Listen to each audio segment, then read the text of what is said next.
Me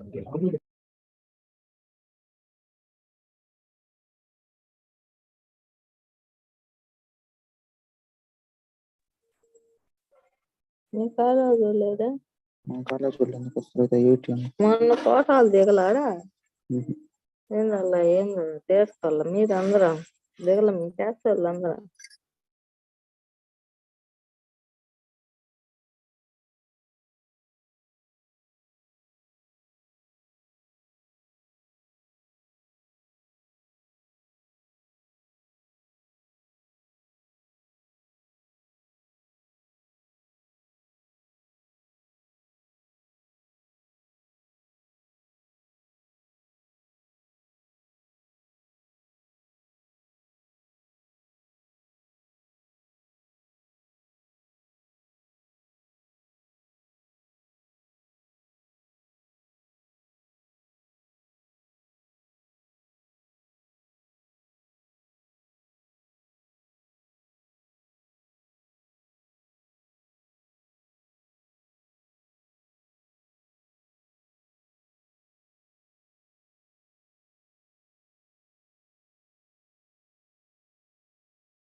Okay, so good evening, everyone.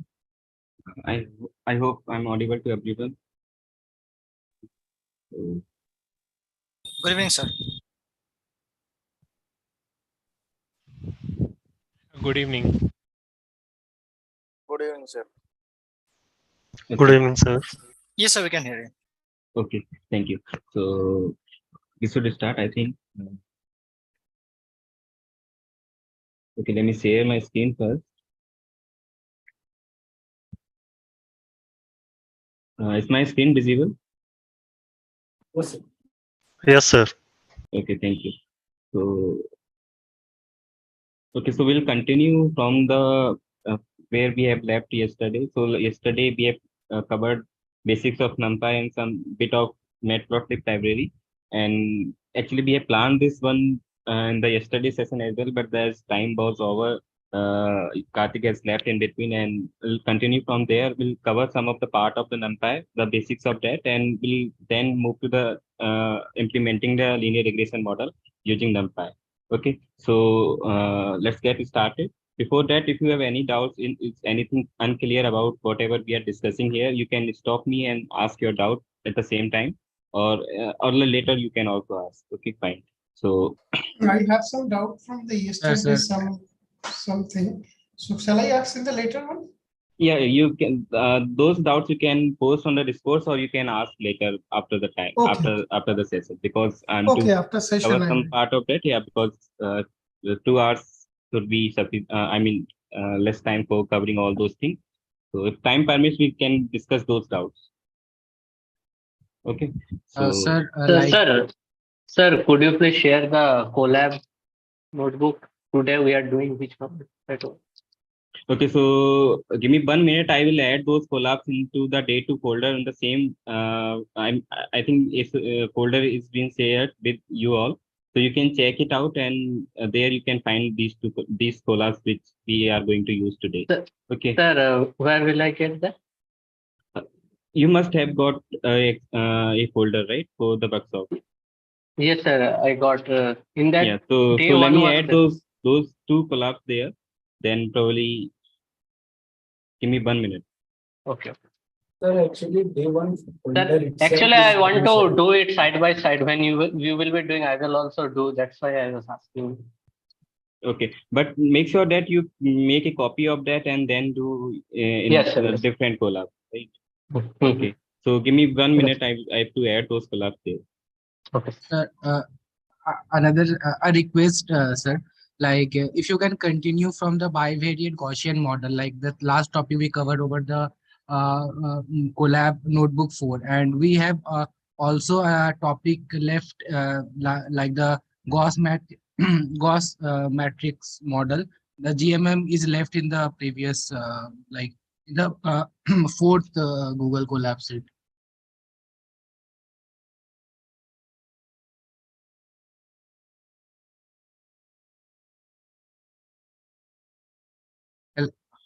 Hello, sir. Yeah, you were audible. So I'm not sure where he has left yesterday. He has given me some collab that I need to cover. So probably we'll start from there and then we'll go in the later part of the session. Then we'll cover those things. Right? I have to ask where he has left yesterday. So I've already planned something here. So if you have access to that folder now, you can find those collabs in that. Please check if you are not.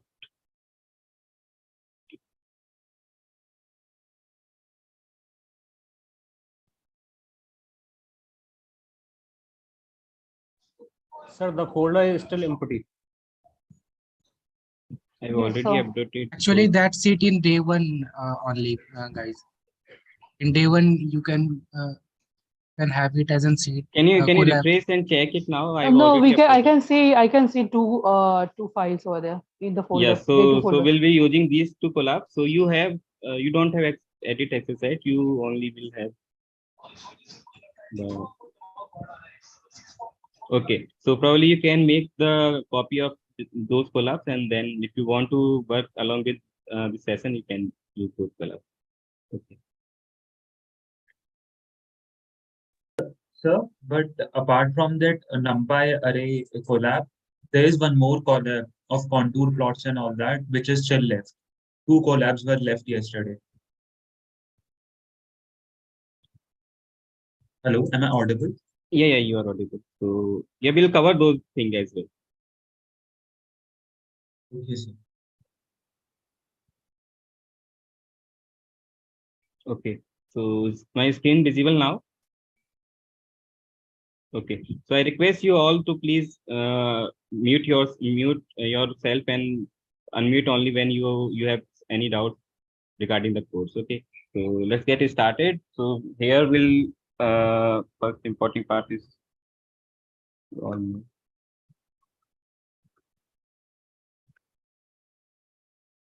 Okay, is the font size okay? Yes, sir. Yes, sir. Fine. Okay. Sir, please increase the font size only little bit.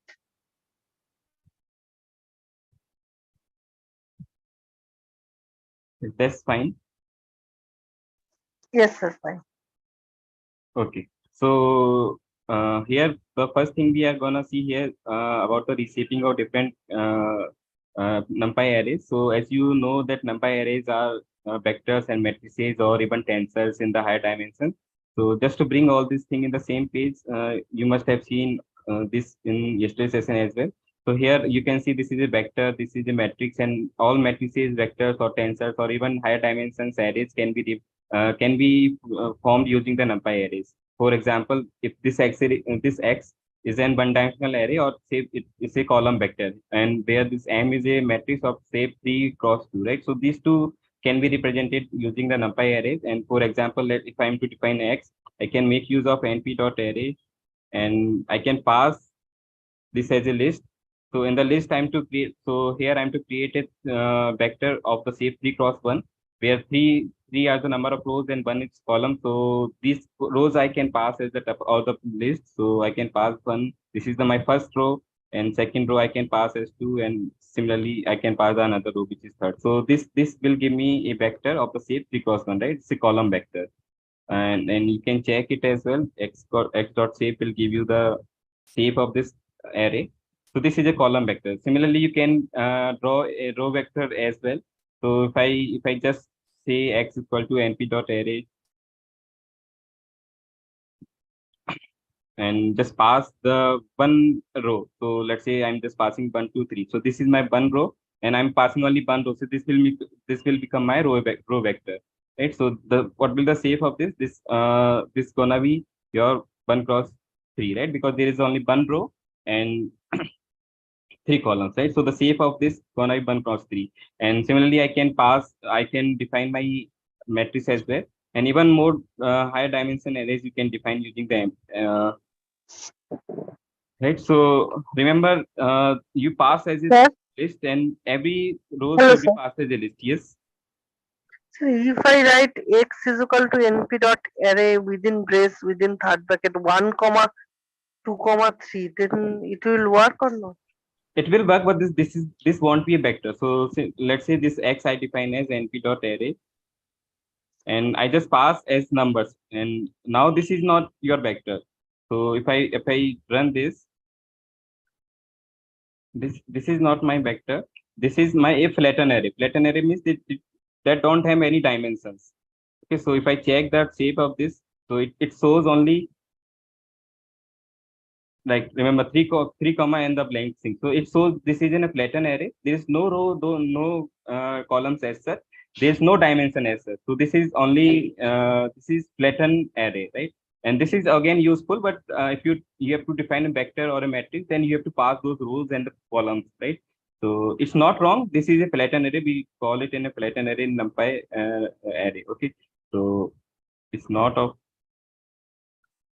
use here, much use there. So now we are defining a matrix. So m is 1 comma 2. Now I can pass the second row, which is 3 comma 4, and similarly I can pass the third row as well, which is 5 comma 6. Okay, so what will be the shape of m here?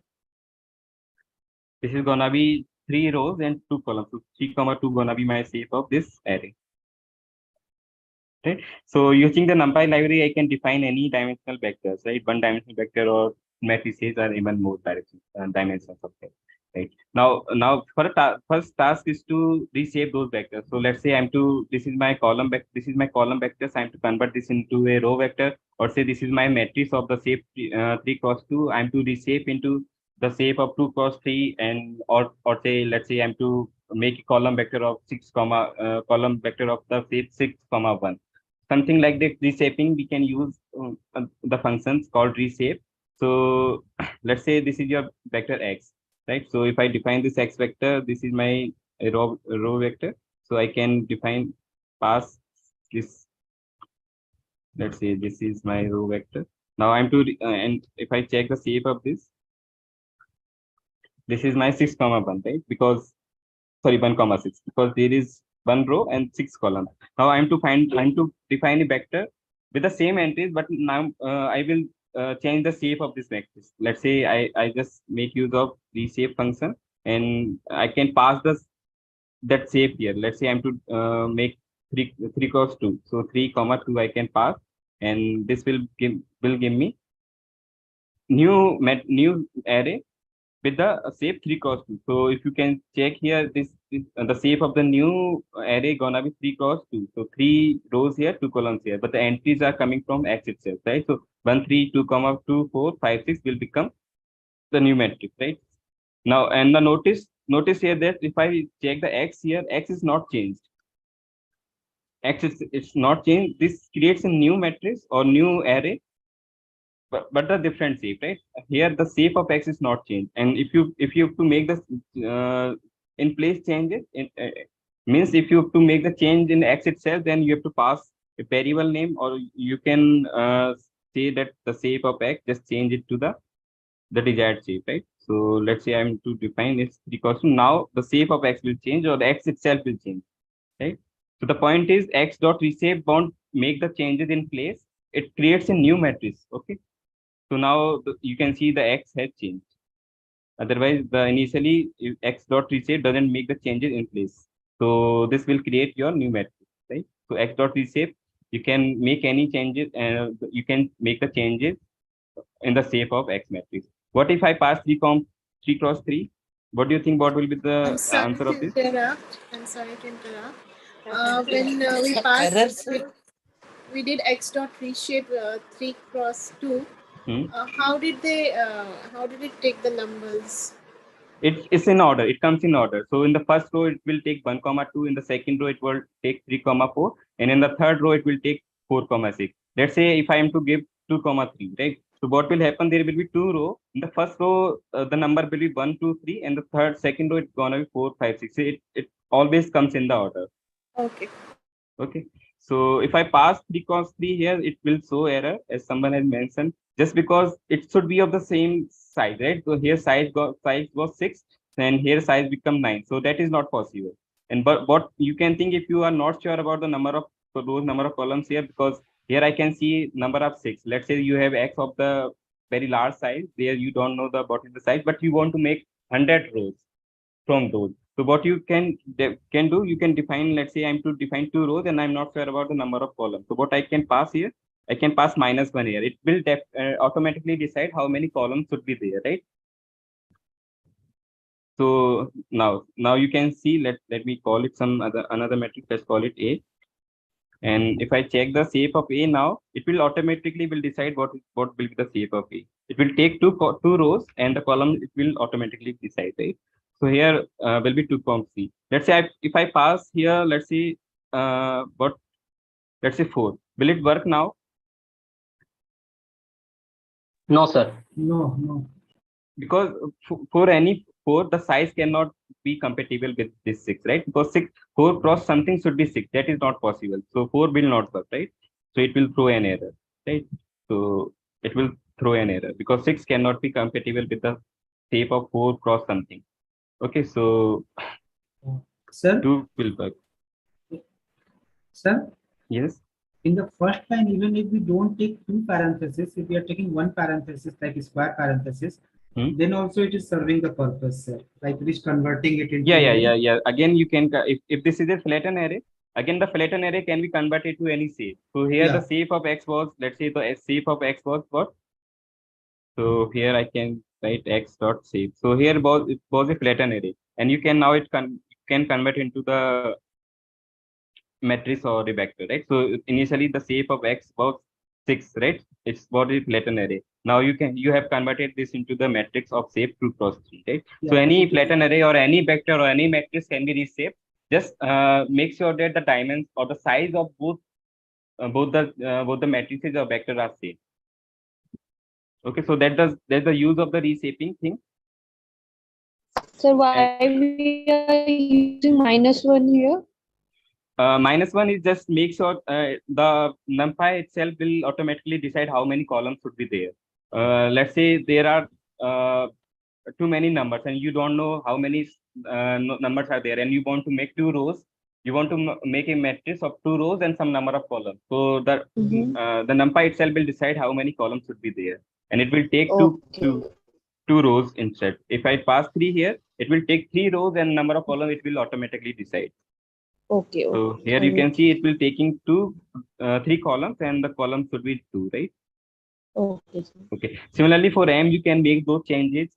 Here if I pass m, m gonna be your np.array, right? So if I pass array, it's gonna be 1, 2 and 3, 4 and 5, 6. Right, so this is what will be the shape of m is 3 cross 2, 3 rows, 2 columns. And if I to make the same changes, let's say I'm to define m dot reshape with I'm to make a vector now. So what I can pass, I can just pass as 6 comma something, right? 6, 1. So this is your m. So now matrix has converted to 6 rows, right? A column back. Sir, have you sent the slides and recording of this session? I uploaded the collab file in the same folder. Where? A sheet has been shared, right? Or a folder has been shared with you all. In the mail? Not sure how, but that has been shared. And someone has posted in the chat box as well. Sir, what is the subtle difference in the meaning of using a single square bracket and a double square bracket in that m equal to np dot array? Can you just explain, like, double square bracket, what does it mean, and single square bracket? Single, if you passing the single square bracket, then it's not a vector or matrix. It is just a flattened array, or just think and a kind of this where you don't have any shape or any size. Okay, double means matrix. No, size is there. The size is there, but the dimension are not there. In double, so for matrix we have to put double square. Yeah, for matrix, for vector, you have to put list inside the list. Okay. Okay. So now the M was initially it was a vector of say 3 cross 2, and now we have reshaped into 6, 1. Again, if I take M is not changed. It has created a new version of that M, right? So it's a new variable, not the same thing. M is not changed. Just remember this has created a new array. It's not changing in M itself. Okay. So Yes, sir, but again, if we change M dot shape from yeah, that you can do. That you always can do, or even you can rename it as M. Then the sir, variable without using the reshape, I just change the M dot shape equal to. Sorry, your voice is very faint to me. Can you please louder? Sir, without using M dot reshape, if I can just use M dot shape equal to 6. No, M dot shape will give you the shape of that matrix. If I pass M dot shape, that it will give the shape of that matrix. It's not changing the shape. Our task is to changing the shape of a matrix or a vector. No, sir, if I change that M dot shape equal to 6. Yeah, then the changes will happen in the M matrix itself. No, If I sir, let's say if I comment the reshape, M dot reshape, then it will also go, right? I didn't get your point. You want M dot shape to be some different variable, M dot reshape, right? Yes, 6. Then this will become your variable that we don't want, right? Sir, if it's not changing, then why we do reshape?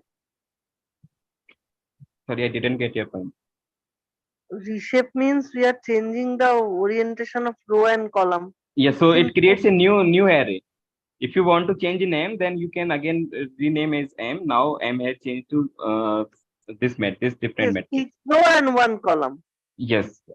Before there is a 3 row and 2 column, then if I reshape, then it is 6 row and 1 column. Then yeah, that is a new array, not M itself. Okay, here now M has changed because I renamed it and renamed this different array, right?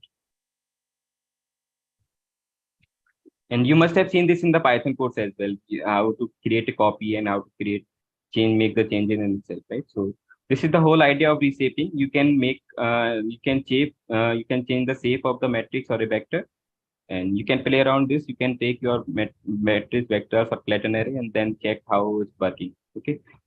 Sir, in the first value of that tuple, it says the number of rows, and the second value says the number of columns. Yes. Sir, then in the above, why x dot shape is giving 6, nothing. I mean, it should be 1, 6, no? So here, if I pass M dot shape here, it will give a 6, 1. Sorry, this M is kept. Here it is giving, okay, so where I change it, 3, 2. No, sir, M is equal here to... M is not M, didn't define. Yes, so if I check it, so now M will give me 6, 1 now. So, okay. But okay, here this was for X, not of M. This was for X, this X. When there is only one row, then they only give the value of the number of columns. There is only one row, then 1, something will come up. Yes, sir, but in the above, I think there is only 6, nothing. That means they are not saying that there is only one row. So there is flatten array. You don't call it a vector. You call it some array, flatten array. Okay. So this thing you can check. You can convert this M matrix to X. Just do the reshaping.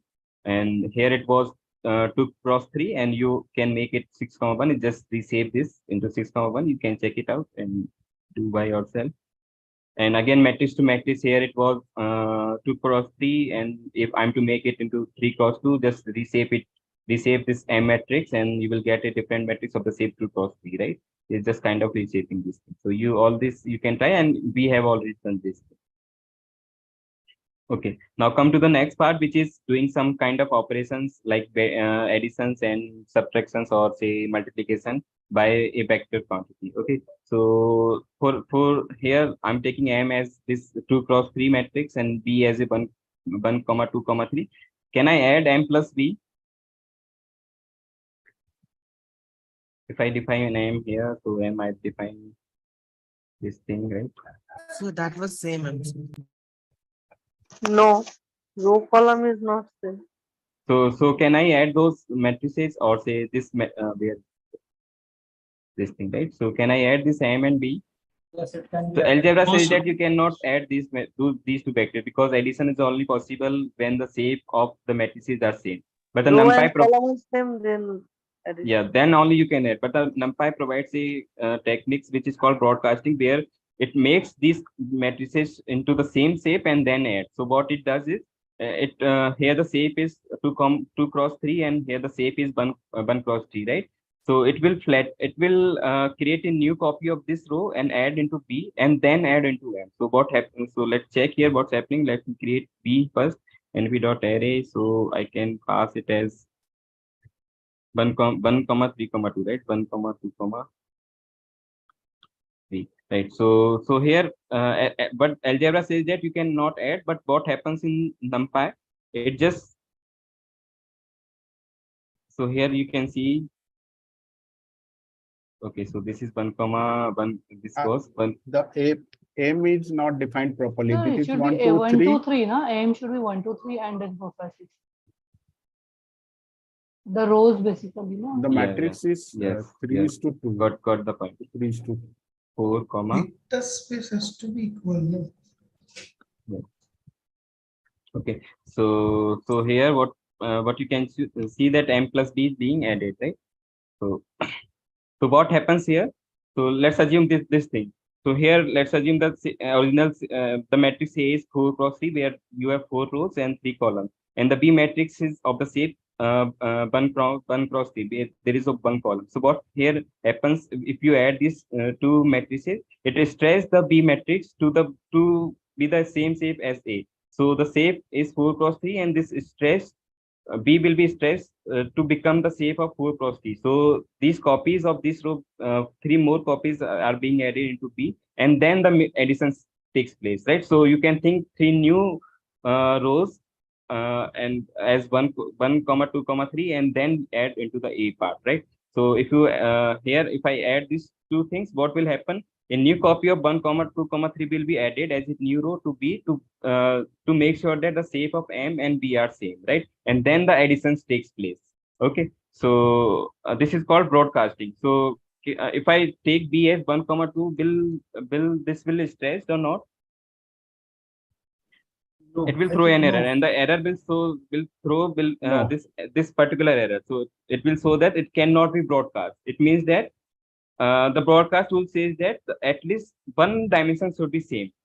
So here you can see the dimension, the columns are same, right? 3 cross 3. So at least one of the dimensions should be same, and another dimension should be 1, right? So here another dimension was 1, and the remaining dimension was the same, right? So here you can see the dimension was 2. The number of columns was 2, and in the M the number of columns was 3. So the broadcast, it won't happen, right? So if I pass 1, 2, 3, then the number of columns are same, and it has only one another dimension or the one row. So the broadcast will take place. Sir, if I passed only B equal to 1. Yeah, then it's kind of taking, it will take, it will add 1 to each and every entry. Exactly. So if I take in that case, the no rows or the no columns is matched with M. Yeah, so it's a kind of adding a constant. So if I just think, like, if I just or this if I take M plus 1, So algebraically, it is not possible. You cannot add 1 to a vector, right? A scalar you cannot add to a vector or a matrix, right? But here in NumPy, what happens? The operations will be the arithmetic operations takes place to each and every element. So here element was 1, 2, 3, 4, 5, 6. If you are doing any arithmetic operation to that matrix, then it happens to each and every element to that. Or say if I'm taking m square, so what happens here? It square of a matrix is not a m into m. It's what happening here is squaring each and every element of m. Okay, so if I take here, it's not m times m, it's the square of the each and every entry of the m. So that's how the arithmetic operation takes place in the NumPy array. If I add 1 here, so the 1 will be added to each and every element of the m. Is that clear? Sir, if B is a flattened array, if we keep B as a flattened array, still it will work. You can check it out if I pass as flatten array and I add B here.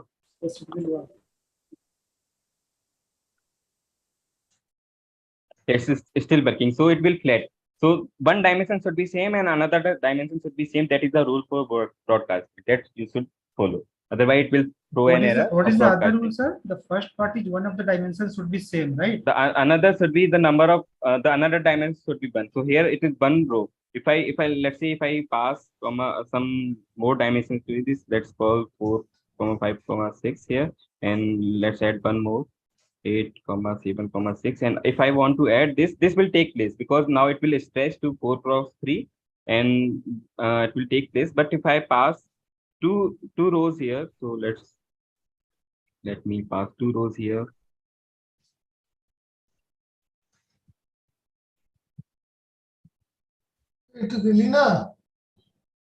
So will the broadcasting take place?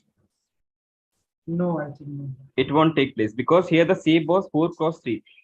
The one dimension is same, which is 3. Here the number of columns are 3. Here again number of columns are 3. But in this shape, you can see that the another dimension was 2. It means that it won't broadcast it. Broadcast it takes place when one dimension shape is another dimension is 1 in one of the array. Okay. Sir, what if we pass 1, 2, 3, 4? Then it won't take place because the number of the very first rule, the number of columns are not same, right?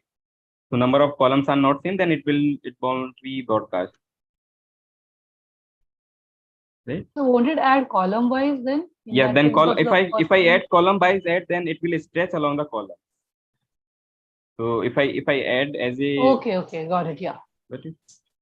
Sir, addition operator will do the broadcast operation, just m plus b. Additions, subtractions, or even the multiplications with scalars will take place like you can broadcast those things, right? So if here there is a same row, same column, then it will simply add with the plus operator. And if there is a single dimension vector, then it will do the broadcast operation with yes, same operator. Yeah, same. Another dimension should be same. So here you can see that the first dimension, which is number of rows, are same. In the original matrix, there were 4 rows, and in the B matrix, again, there are 4 rows, right? And the another dimension of B is 1, so it will broadcast and along the columns, right? So new 3 columns will be added, and the same thing, 1, 2, 3, 4 will be added as the new columns in B, and then the addition will take place. Okay. So this idea is very helpful, right? So you must see like doing operations of finding distance of a point with some 100 points, right? In KNN, where we are finding the distances of a test point with 100 points, right? So it's not so the NumPy array itself will create the copies of the test data points to find the distances from the given 100 data points. So where this broadcasting will take care of all the things. You need not to create every time a new copy of the test data points and then finding the distance. Right, so this matrix operation will be very easy here, right? So this idea is very helpful of broadcasting in the NumPy, right? So that's the one thing. Okay, and this image I taken from documentations itself, the NumPy documentation. So where are these images, sir? Because the file I have downloaded yesterday doesn't have these images. Oh, is it? I'll check it again. I've added it today itself. Okay. I'll download it again then, because yesterday I downloaded it as a local file and kind of use Jupyter notebooks. I don't use Colab. So okay, fine. So this image I've taken from the NumPy documentation. Sorry? I've taken this image from the NumPy documentation. Okay. No. The file I had doesn't have these images, so I got confused. I actually I added it today itself. Okay. Got it. So similarly, you can see here if I do m plus b, so here these columns will be stressed, and then the addition will take place, right? So 1, 4 will become 2, 6. This will become 3, 7, and this will become 4, 8, right? So stretching will happen across the columns. Sir, So what will happen if m is at 2 into 2 matrix, sir? This M matrix is 2 cross 2. So the one dimension is matching, right? So number of rows are matching, then the addition will take place. So here only one extra row will be added into B, and then the addition will take place. Sir, why not row adding, sir? Suppose if because here the first dimension is 2, the another Okay, dimension is 1. Okay, sir. Right? Thank you, sir. Okay. So please, can you repeat the last part? So last part, he was asking that if I take M 2 as a matrix of 2 cross 2, and if I add B to there, so by the number of it won't stretch along the rows, because the here number of rows was 2, number of columns is 1, right? So along the columns it will stretch to make the same shape of M and B. Okay. Where the dimension is 1, there the stretching It will be stretched. Yes. Okay, now is part of indexing. Next part is indexing. Indexing is take out of the elements of the given matrix or given vector using the indexes, right? So let's say you have a given matrix X. So let's define it again. So I can pass it as a let me define a matrix itself. So let's say 1, 2, 3, and 6, 7, 8. Now I am to find the element at 1, 2. How I can find it element at 1, 2? I can just give the indices here. So if I pass 1, 2 here, it will give me the entry at 1, 2. Right? So for matrices, you can give the index number or the element, index of the element where which you want to take out, right? So let's say I'm to take the first row itself, so I can pass a row, the row which I want to find. So the first row will be 0, right? So index will start from 0. So this will take out the first row 1, 2, 3. If I'm to take the column, so what I will do, I have to take the first column. I can say to X that take every row, but the very first column, right? So it says that take every row, but very first column. So it will take out the element 1, 6. So it will take 1 from the first row, 6 from the second row, right? So it's giving me the second column. So this is how you can take out the indices or the elements using indices. Sir, this is a 2 by 3 matrix, no sir? 2 by 3, yes. So the first operation which you did X 1, 2 should give the answer as 2 only. 1, 2. 1, 2 will be giving us right? 8 actually. When indexing starts with 0 only. Standing, It's 0. yeah. This is start with. So if you pass 0, 1, then 2 will take an out. Right? So index starts from 0. Okay. Or even you can pass a list to this, or say an array to whatever indices you want to take out. So let's say let me define as -3 here, -7 here, and I can pass the array itself to this, which says that take out those elements where the X is positive, right? So it will give me only the positive number 1, 2, 6, 8, and you can reshape it again to your desired shape, right? So what's happening here? So if I just pass x 0, it just gives the Boolean values. Boolean means true, false. If the condition satisfied, it gives the true value. Otherwise, it false, right? It gives the false. So if I x 0 will give me the Boolean value. So check the condition. If it is true, then pass true. Otherwise, takes 0, right? So for -3, it will take false, and -7, it gives minus false. So what's happening here? You are passing a numpy array here, to get out the indices, and all those indices will be taken out where the entry is true. Otherwise, it will not be taken out, right? So that's what happening here to take the indices or take the element using the indices. Okay, so let's say if I pass, yeah, that I think that should be sufficient here. Sir, how did you do the other one? I'm getting a different, just the earlier one where you got true, true. How did you get that, sir? X greater than 0. So it will take the only Boolean Okay. values where this condition is true.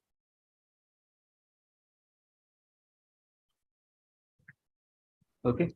So, but the matrix representation itself changed when you did x of x greater than 0. Yeah, It's giving in a taking out the single indices, row. taking out of indices, the shape will flatten, and then it will pass it will give you the element. Because what happens if you have removed some of the element, it means the shape has to be taken care of, and that taken care of by the flattening the array. So it flats the array first and then taken out the indices.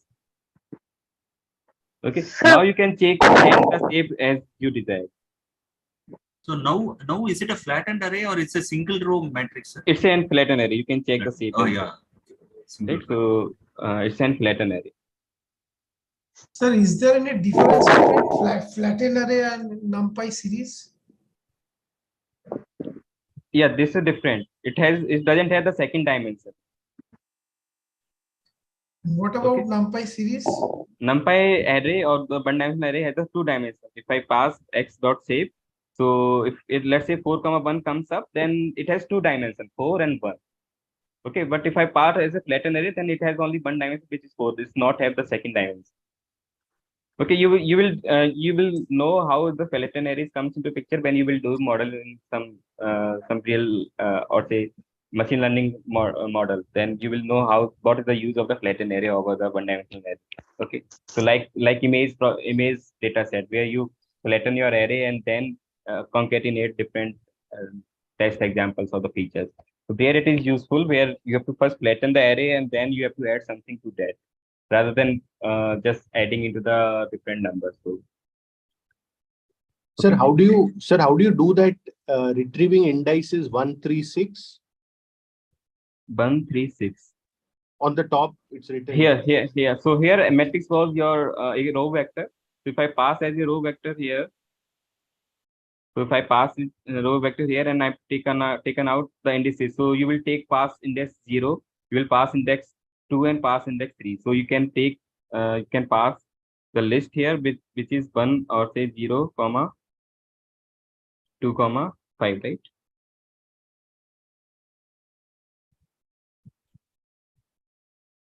Okay, so you have to pass as a list, not as you have to pass as a list. What happened?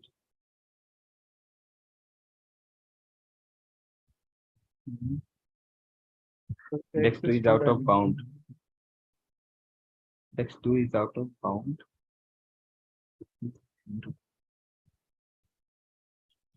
We need to reduce the dimension of that.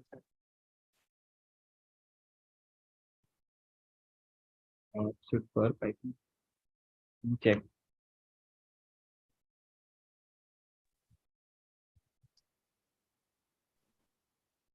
It should be 135, sir. 135. Then a step size of 2 will help. Then start from 1 and then go up to 7 and step size of 2.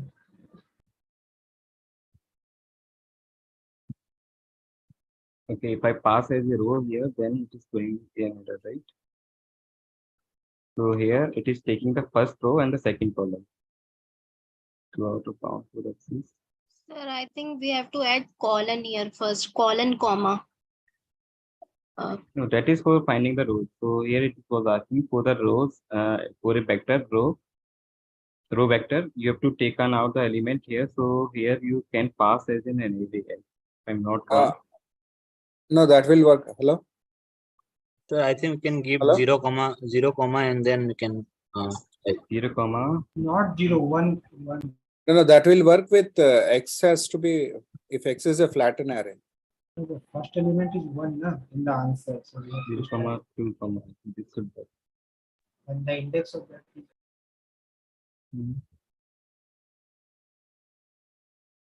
Okay, so yeah. Okay.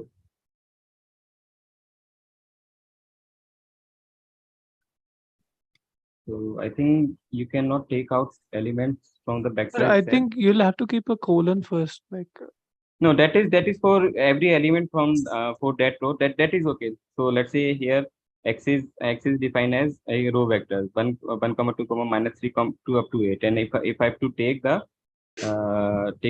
first row itself, then you can take it will give you the first row, right? Or say the 0th row. So it will give you the 0th row. No problem here, right? Or even Yeah. if I can define the second row here itself, let's say 3 comma 3 comma 6 comma 7 8 2 comma 1. Now so, and if what happens, right? So here it will give you the first row, and from the that row you can again take out the element. Let's say I'm to take out the fifth element or the last element. So it will give me the 8, right? Because this is last element. Last element also can be retrieved using -1, right? So x0 will be the first row, and then you can retrieve your that element, right? Or even you can pass the index number itself 0 comma -1. Then it will again the 0th row and the last element, right? From that element from that matrix. Or and now if I have to take the columns, then columns for that you have to take every rows and then define the column number, index of the column. So I'm to take the last column, then it says that take every row, but from the last column itself, right? So it will take every row, but it will take only the last column. So it will take 8 and 1 out of it, right? And any columns you can pass. You can pass, let's say I can pass the 0th column, but it will give my 1 comma 3, right? So it is taking from every row, but from the first column itself.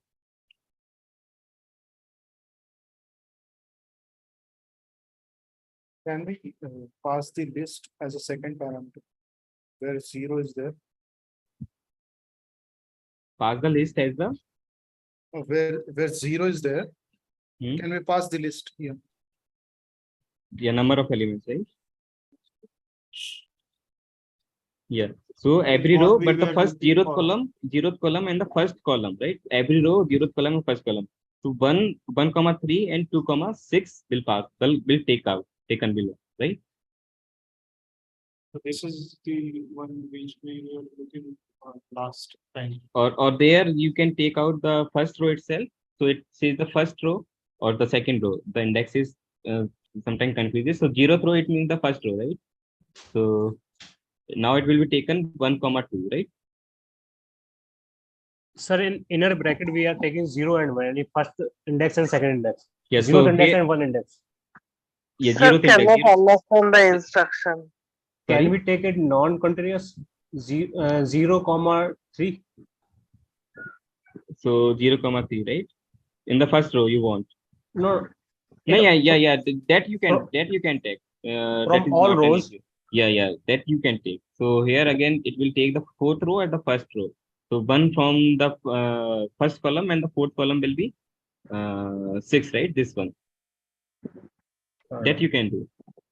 So, sir, we can do in any order, just like Yeah, any order. Yes, yeah. Hello, sir. Yes. Sir, in the array there are 2 row and 6 column, I guess. Though why you use 3 index 0 So comma 0 comma? columns are 6, right? 6 columns. So any of those you can take out. So this shows rows number and this shows your columns number. Right? 0 So column 3 means 0 2 3 0 1 2 3. 0 comma 3 means 0th column and 3rd column, the 4th column. Okay. And first index is showing the row. Row number, yeah. Index of that row. Sir, Yes. can you please explain when to use colon in these operations? Columns means that entire row if you want. Let's say I'm to take entire row, but with these columns, 0th column and 3rd column. So it shows that it start from 0 and end with where the row is ending, right? Okay, sir. Okay. Okay, so now it will take every row, but with these columns. Okay, so this Okay, you sir. can try out where you have to take out all the positive elements, and we have done it as well. If we want to choose the row, then if Which there are row? 3 or 4 rows are there and we want to choose the second and third row. Yeah, then you can pass those rows itself, right? So you can pass that rows to this. So let's say I'm to take out the 0th row and the first row, right? So let's say I'm to pass 0th row, so you can pass 0 itself here. Now the 0th row will be taken out.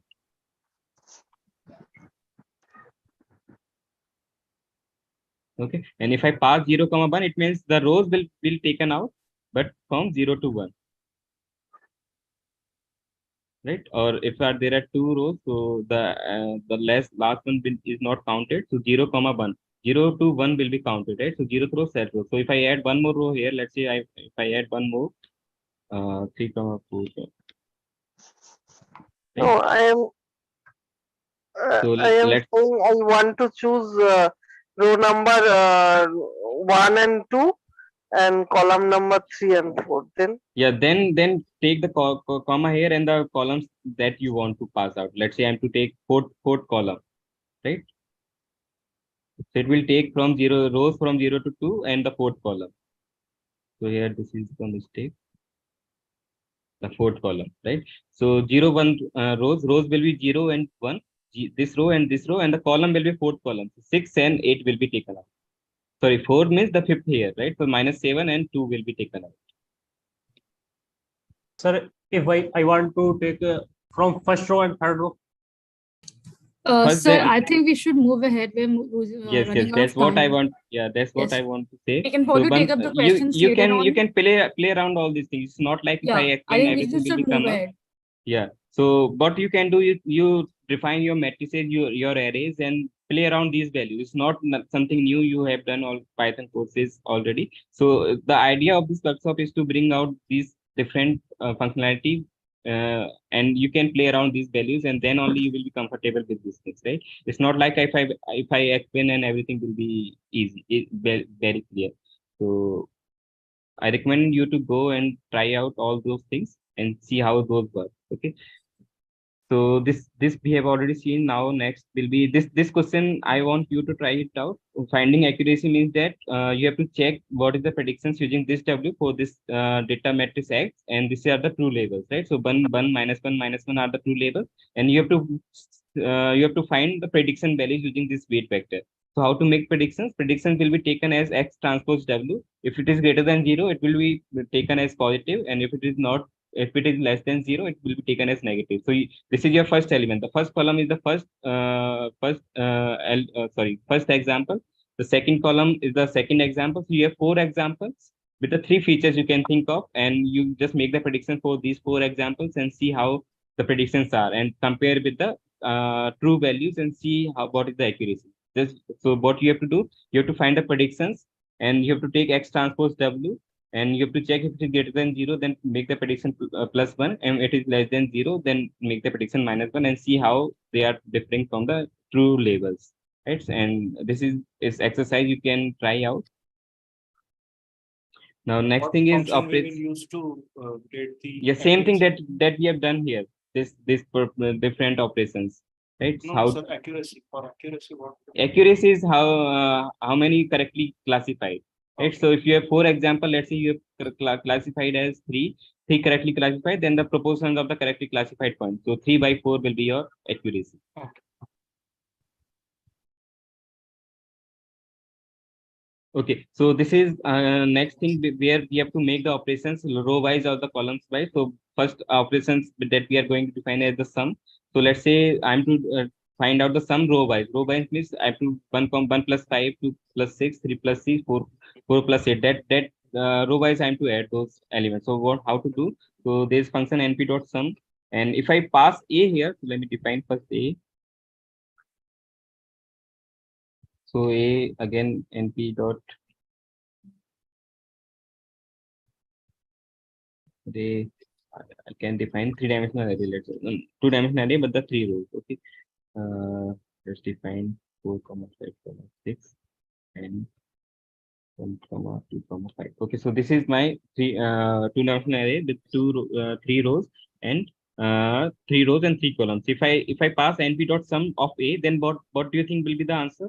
It will sum of all the elements, right? So it will sum of all those elements. But now I'm to do the sum row wise. So I'm to add 1, 5, 2, 6, and I'm take out first these elements as a row, right? So what I can pass the parameter axis here, and I can set it to 0. Then it will add row wise, right? So what it will do, it will add one. Okay, here it will add 2 plus 4, 3 plus 5, and 4 plus 8, 4 plus 5. And what if I pass axis as 1? It will add column wise, right? And it will give me by the column. So what it will do, it will add 2 plus 3, right?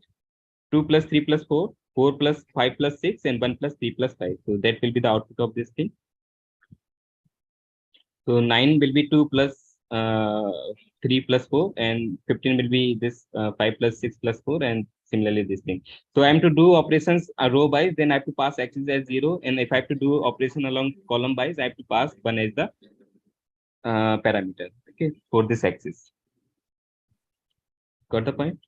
And similarly, if I am to part, let's say there is function np.max. So what np.max will do, it will take out the maximum element of this array. So what is the maximum element of this array? This is 5, right? 6. So it will take out 6. But I am to take out the maximum element along the rows. So this is the first row, second row, third row. So I am to check row wise. So it means that for this particular array, if I am to check what is the maximum, here it is 5, here it is 6, here it is 7, here it is 8. And I am to take maximum element along the rows, then I have to pass axis, right? So I will pass axis here, and that axis I can set to 0. It means that I am checking row wise. So it will give me the maximum element of 2, 4. Maximum element of 3 and 5, maximum element of 4, 5. So that will be, sorry, 6, 5, right? And similarly, for if I set x is equal to 1, then column wise operations will take place, right? So 4, 6, 5. So here it is taking element from 2, 3, 6, 4, 5, 6. Similarly, argmax and rmin, you can define. Argmax means this will give me the index of that, right? So if I just pass rmix to A, it means it will take the index of that element where the maximum occurs, right? So maximum occurs at the point 1, 2, right? So it will give me the index of that thing, or say the fifth point. So 0, 1, 2, 0, 1, 2, 3, 4, 5. So at the fifth entry, the maximum occurs, right? And if I have to take axis, then if I set x is equal to 0, then it will check row wise and check the indices of that. So it will be 1, 1, 1, right? 1, 1, 1, because in each columns, right? So the very first rows occurs takes the maximum element of that. Okay, similarly you can define. When we are doing this np dot max and axis is equal to 0, it's just returning the row with the highest element, right? Row with not the row with the high element. Each column it takes the highest element. So here, let's say this is your first row, this is your second row, this is your third row, right? This is your third row. So it will check column by. So it will check 2, 4, and 6, 2, 4, and 1, right? So which is the maximum 4. So it will take the maximum 1, right? And similarly, it will check the second column now. So 3, 5, 3. It will check the maximum. This is 5. It will return the 5. From the third column, it will take the maximum. So 4, 6, and 5, it will take the maximum, which is 6, right? Okay, so it was just a coincidence that it was the second row. Yeah, it's a coincidence in the second row, but it's not returning the row with the maximum element. It's checking each column, which is the maximum entry that it is returning into that column. Sir, could you please explain that argmax part? Argmax is give the index of that. So in argmax, if I set x is equal to 0, let's say here it is 4, 2, 4. Maximum occurs at the index 1, right? This is the index. So this is the index 0. This is the index 1. Similarly for 3, 5. So index at 1, right? Here similarly for 4, 6, 5. So here index occur again as 5. It's a 3x3 matrix, no, sir? Yeah, so axis along 0, then first row become 0th index, second row becomes first index, and the third row becomes the second index. Equal to 0 means we are doing column wise. Column wise, and it will return the rows, right? Sir, if the element is remain same in place of 2, 3, 4, the very first will be returned. So if I take, yeah, so 6 I will take, then very first will be written here, right? So if I take 8 here, then what will be the output will be here? It will come 0, right? Because in the third column, 0 rows has the maximum entry. Sir, if axis is equal to 1, that means the operation is happening row wise, right? Yeah, so it will take the first row, check the maximum element. So that will be 8, right? So index will be 2, right? 0, 1, 2. Similarly, for the second row, maximum occurred at 6. So the index is 2. Again, it will return 2. And let's say 7 here, right? So here, maximum occurred at the 0th index. So the answer will be 2, 2, 1, right? 2, 2, 0. Sir, can we just for being 100% sure, axis is equal to 0 means operations happen column wise. Column wise.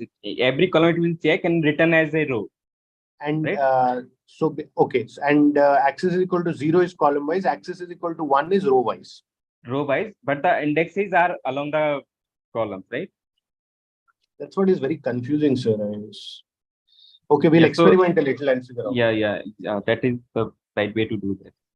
Okay, so this parameter is very important. That is the only takeaway from these things. And another similar kind of functions you can define. You can define mean as well, where we have defined max. You can take mean as well, right? So what mean will do? Will take mean along the columns here. So if I pass as 0 here, so it will take the mean along the rows, right? Along the column. So it will take 2, 4, 7 and the mean of that. So that will be your 12 by 3, right? Whatever that is. 2, 4, 7. Yeah, 13 by 3, right? So 4, 3, 3. Similarly, it will take 3, 5, 3 and again 11 by 3. So this is 3.66. So it will take the mean along the rows. Sir? Right? Yes. Excuse me, sir. Yes, please go on. Sir, I think axis equal to 1 is column wise, because if we will do this, the one given below. Yeah, so axis 0 represents rows, but that operation is used like it takes the very first column and then return as a row, right? So that is the point that you have to make sure you have to take care of, right? Okay, so if I don't pass axis, then it will take the mean of every element. Sir, in the np.max function, when it returns the maximum column, like x is equal to 1, it is returning the maximum column. In what sense was it returning the maximum column? Like the sum of all the elements of that column should be the maximum. The maximum entry it will return. The 8 it will return now. No. A comma x is equal to 1, for example. I mean, I want to know it is returning the column, right? Which has the maximum. X is equal to 1, you mean? Yes. So here it will take the first row. So this is first row. So what is the maximum here? 8. 8. And what is the maximum here? 6. 6. And what is the maximum here? 7. So that will be okay. Okay, got it. Right. Okay. Similarly, you can find variance as well. For variance, you have a function np.var, np.variance that you can make use of, and it will take the variance of every element here. And if you find row wise, column wise, then you can pass the parameter axis. Okay. Similarly, for other parameters as well, np.rmax, np.rmin, or min, whatever those operations, you can define axis and then take operations row wise or the column wise, right? The next thing which is okay, so this miscellaneous function we have already discussed, max, argmax, min, argmix, sort, argsort, that you can check it out. The next part which is remain for this collab is stacking the array. Stacking means you have to add 2 arrays or column wise or the row wise. So let's say this is your first array A and second array is B, and you have to add the columns of B to columns of A. So you want to make of, let's say, or say you have to add rows of B to the rows of A. And then you will have 2, 1, 2, 3, 4, and you will add the rows of B, which is 5, 6, you will add to A, 7, 8, you want to add to A, right? And that's what we do in the dummy feature, where we want to add a dummy feature into data matrix X, where you can make use of those functions, right? And similarly, if you want to add column wise, for that column wise, you have a function column stack, and if you want to add row wise, then you have a function row stack. So let's say a equal to define as np dot array. Again, I'm taking a simple array, which is 1, 2, and 3, 4. Okay, and so this is your first array. Similarly, you can define your b as well.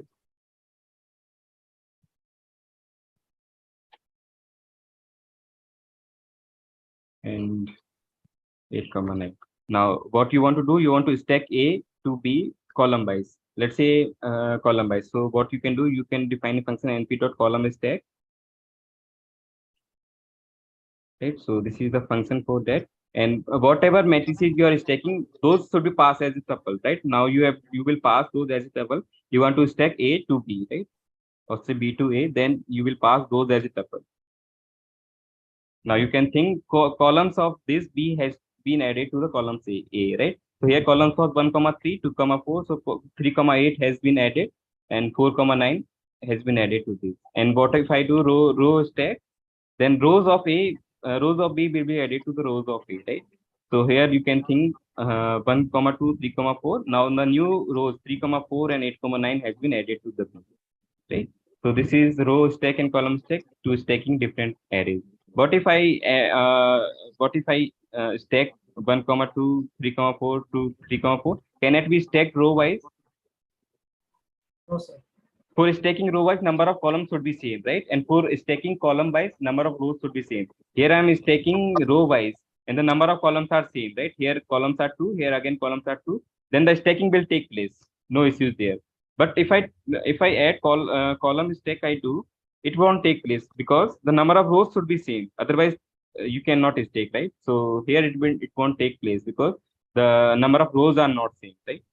So that is one thing. And there is one more function which you can make use of, which is called concatenate np dot. So again, you have to pass as a tuple a comma p, and you can so here it was 8, 9, right? So here it will add row wise by default, and you can add axis to this. And if you want to add column wise, then you pass axis one, right? So these two functions you can make use of. One is row stack or column stack, and another is concatenate. Okay. And the axis parameter is available for the concatenate, and this is not available for the row stack and column stack because they are two separate functions for stacking row wise and the column wise. Okay.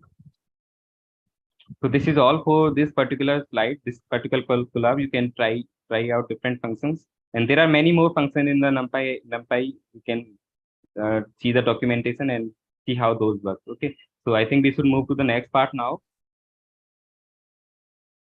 which is implementing. Give me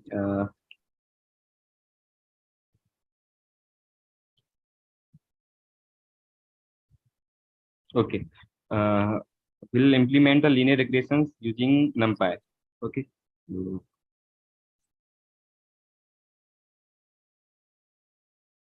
Okay.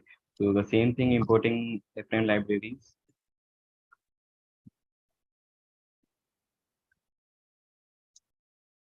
So here we will implement regressions, kernel regression, and regularized one. I can provide a collab file.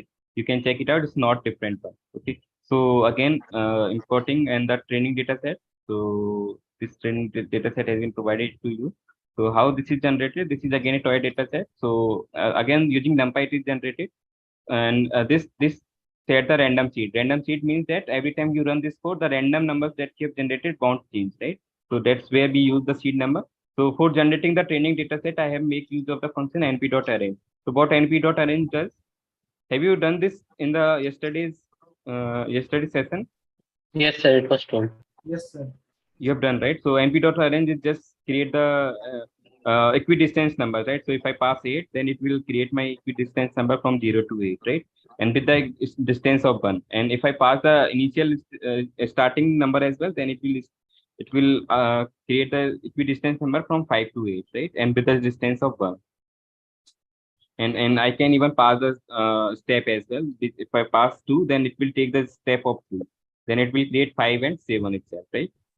So if I take the last element, let's say 15, then it will take the step up to and equidistance number between 5 to 15, starting from 5 and with 15, right? So this is the np.arrange. So what here it is in this particular cell, you have created the number from -2 to 2 equidistance number, and the step size has been taken of 0.01. Okay, so and then it has reshaped to 1 comma minus 1. Why 1 comma minus 1? Because I am taking the conventions of the shape d cross n, where your training data set has the shape d cross n, where every columns, right? So every columns is your example. So you have n example in your data set and d features in your data set. So in this particular case, you have only one feature. That's why I have taken the I have reshaped this into 1 comma minus 1, because this is d here. So you have one feature only, and number of example it will automatically decide, because I don't know how many data points are there, right? So you can check it out by finding the shape, right? So x dot, if I take x train dot shape, then it will give me the shape of that. So there are one feature and 400 examples in this particular data set. And for the outcome on the true labels, for that I've chosen the relationship between the features and label as 2x cube plus 3x square plus 4. It's not linear one, but I'm going to fit linear regression, and then we are going to fit the polynomial regression to this data set. So this is the true relationship between the features and the labels. Sir, could you go a little slow? I'm not getting the white train. Yeah, so there are 400 examples in your training data set, right? Now you will give the labels to those training examples, and the labels I'm giving the real numbers. The relationship between the features and the labels are coming out to be 2x cube plus 3x square plus 4. This is the true relationship between the features and the labels. But there are some noise added, right? So this noise had been generated from the normal distribution, and so every example have some noise, right? So they are coming through this relationship, but with some noise, and this noise is normal distribution that we already know, right? So noise follows the normal distribution with some standard deviation 1 and the mean 0, right? And again, I've reshaped into -1 comma -1, because this is a column vector, right?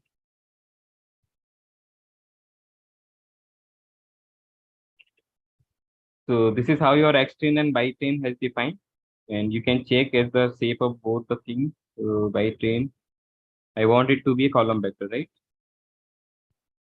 So it will be 1 comma 400. X by train dot c.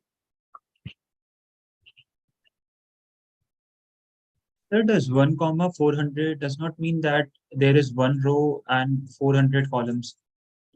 So one row, yeah. So in the x we have taken as d cross n. So here by train you can have taken as a row itself. Sorry. So this is a column vector, right? 400 columns and one row. And in the x train we have taken the convention of d cross n that we have followed in the lecture itself, right? D cross n. So the same convention I have used here. So one feature, 400 examples, right? okay, sir. So actually, generally, what I'm thinking, it's like rows first, like number of rows tells the number of elements. And yeah. So if you are following that conventions. convention, that is also fine. But then you have to take care of all those formulas like XX transpose inverse, right? So that W formula that we will gonna see here. So both the conventions are okay, but here we have taken up the convention D cross, and that we have followed in the lecture, right? Yes, sir. Okay. Now the test data set, the same thing. But as per D cross N convention also, X is what you are saying is correct, that one row and 400 columns are there because we are having 400 data points, right? And then Y is a column vector. So 400 is the number of rows, not number of columns. 400 rows are there, only one column, because Y is a column vector. Yeah, so this is a column vector. Yes. I think by mistake you said that 400 is number of columns. So 400 is number of rows here. Yeah. So this is a column vector, right? Yeah, Y is a column vector. It's a column vector. 400 is number of rows, one is column. Yeah. Thank you, sir. Sir, how did you actually get the expression 2x cube plus 3x square plus 4? Yeah, so that I mentioned, right? So if I'm doing some arithmetic operations to x train, so let's say I'm doing some arithmetic operation to raising power to 3. So what will happen here? Every element will be raised to power 3, right? And then I'm multiplying every element with 2. So that's how the arithmetic operation takes place in the arrays, right? Similarly, Yes, I got that, sir. But why did you do that? Why did you do that it's just a that toy arithmetic data set. operation? It's just a toy Oh, data okay, set. okay. Yeah, fine. Okay, we are gonna fit the linear regression to this data set. Yes, yes, sure. Okay. Similarly, test data set you can define x test and by test.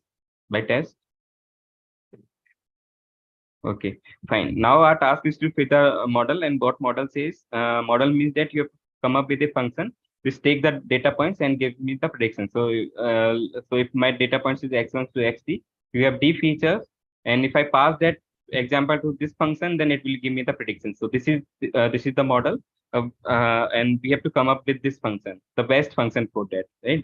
That I can approximate for the given using the given data sets, right? And the vector notation for this model is x transpose w, where x is the column vector, data point, and w is the weight vector, right? And this model, okay. And one more thing, we always add a dummy feature because the best fit line need not to pass through the origin. And how we add the dummy features, we add the w0 x0 where we set x0 to the 1, right? So that is called the dummy features, and it takes values 1 for each and every example. And then now your x will become safe. I mean, if it is a data point, so in data points now will have d+1 features, and w will have now, sorry, so if x is the data matrix, so that will have say d+1 cross n. Initially it was d cross 1 because there are only d features, but now we have added a dummy features to that, and then the shape has become d+1 comma n, right? And the shape of w, now you have d+1 weights to find out, right? Why are we adding the dummy feature? So why do we add dummy feature in a linear regression model? It's a theoretical To remove the bias. Yes, to add that intercept. So if you don't add dummy feature, it means that so you can draw. So let's plot this thing. Sir, before that, sorry, can I ask you something, please? I'm Yes. still a little confused. So x train is not a matrix; it's a row vector. X train is a X train on the top yeah, is a it's row vector. It's a matrix. Yeah, it's a row vector because you have only one feature, right? No, you have one data point and 400 features, right? So along, if you take the shape of d cross n, your columns become yeah. So here you have how many columns? 400 columns, right? Okay. So every column will become a data point. Okay, so one feature. So okay, so maybe at the regression stage I'll understand, because then we are not doing what I am thinking is that both should have here in this case, because there is only one feature, both should have same dimension, 401, 401. No, generally label vector is taken as a column vector, right? So let's say label is always a column. That's clear, sir. So if I take that's clear to me also. First 5, okay. So let's take first 5 data points, right?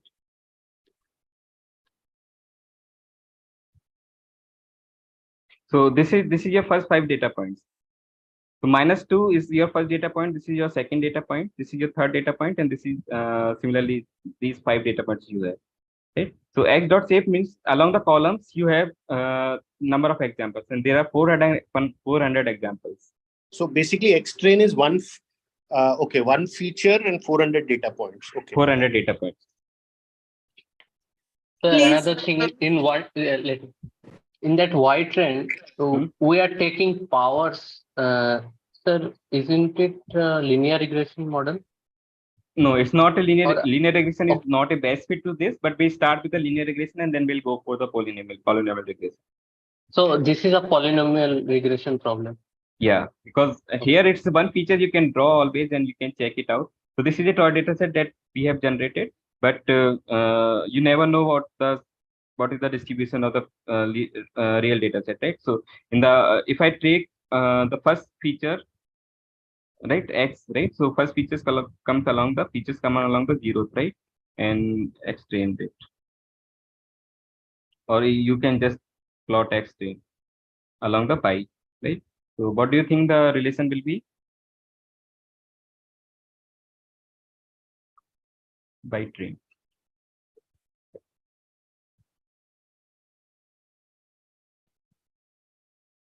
Okay, x train dot Have to import na sir first of all. That has been imported. So this is something.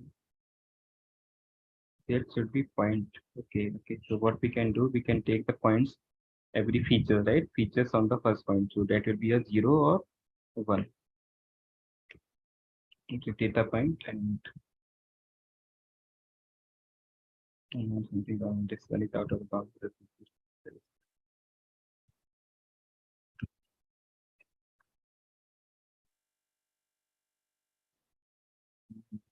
Okay, 1 minute.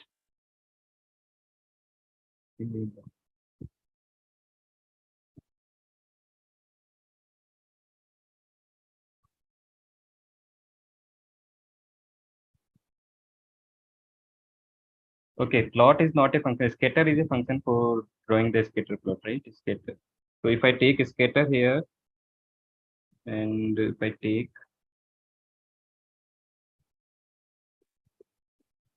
then I can definitely take x train. Are you sharing screen? Okay, so it's not here.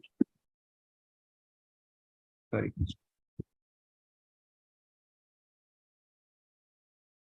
So if I take the scatter plot here, so this is how your data points has been scattered. So this is some cubic relationship between the features and the labels, and I'm going to fit the linear regression model to this, right?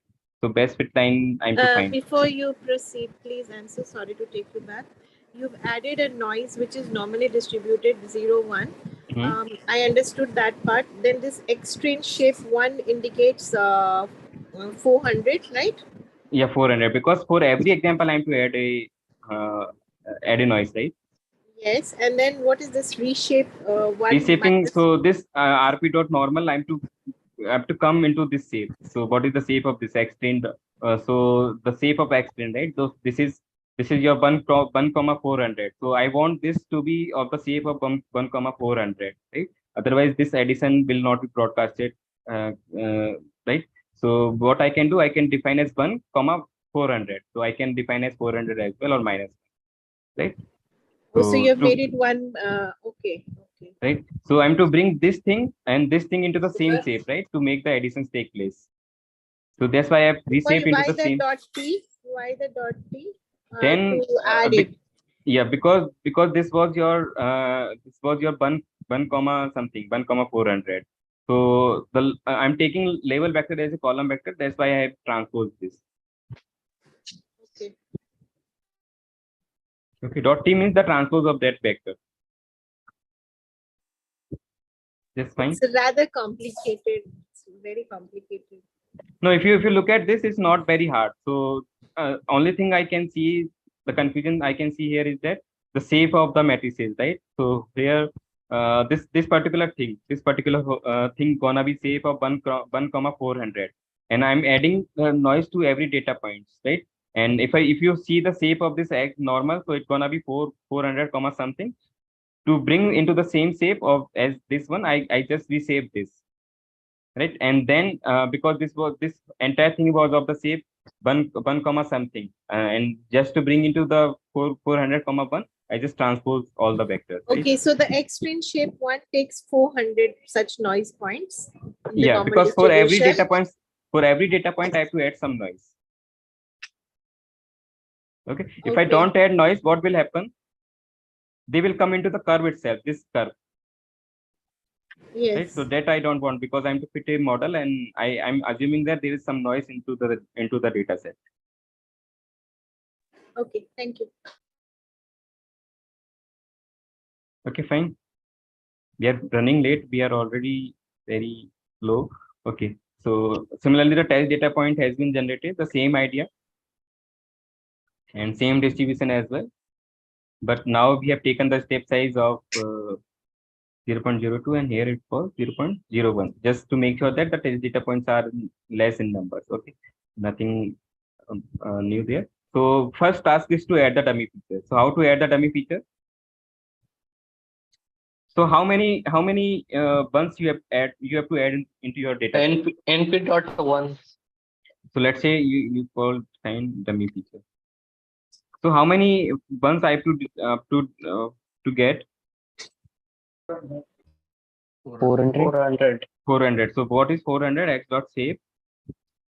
This is your one, right? So this is your dummy feature, and you can add. So what function I can make use of?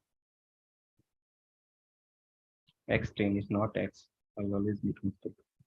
Okay. Okay. So what function you can make use of to stacking the different rows? We just seen those functions, right? Let's call those X now. Vertical stacking. Yeah. So we can make use of row stack here to stack, right? And remember, you have to pass as a tuple. You will add dummy features first. Dummy feature. And to what you have to add to the X train, right? Now you have stacked the dummy features not defined.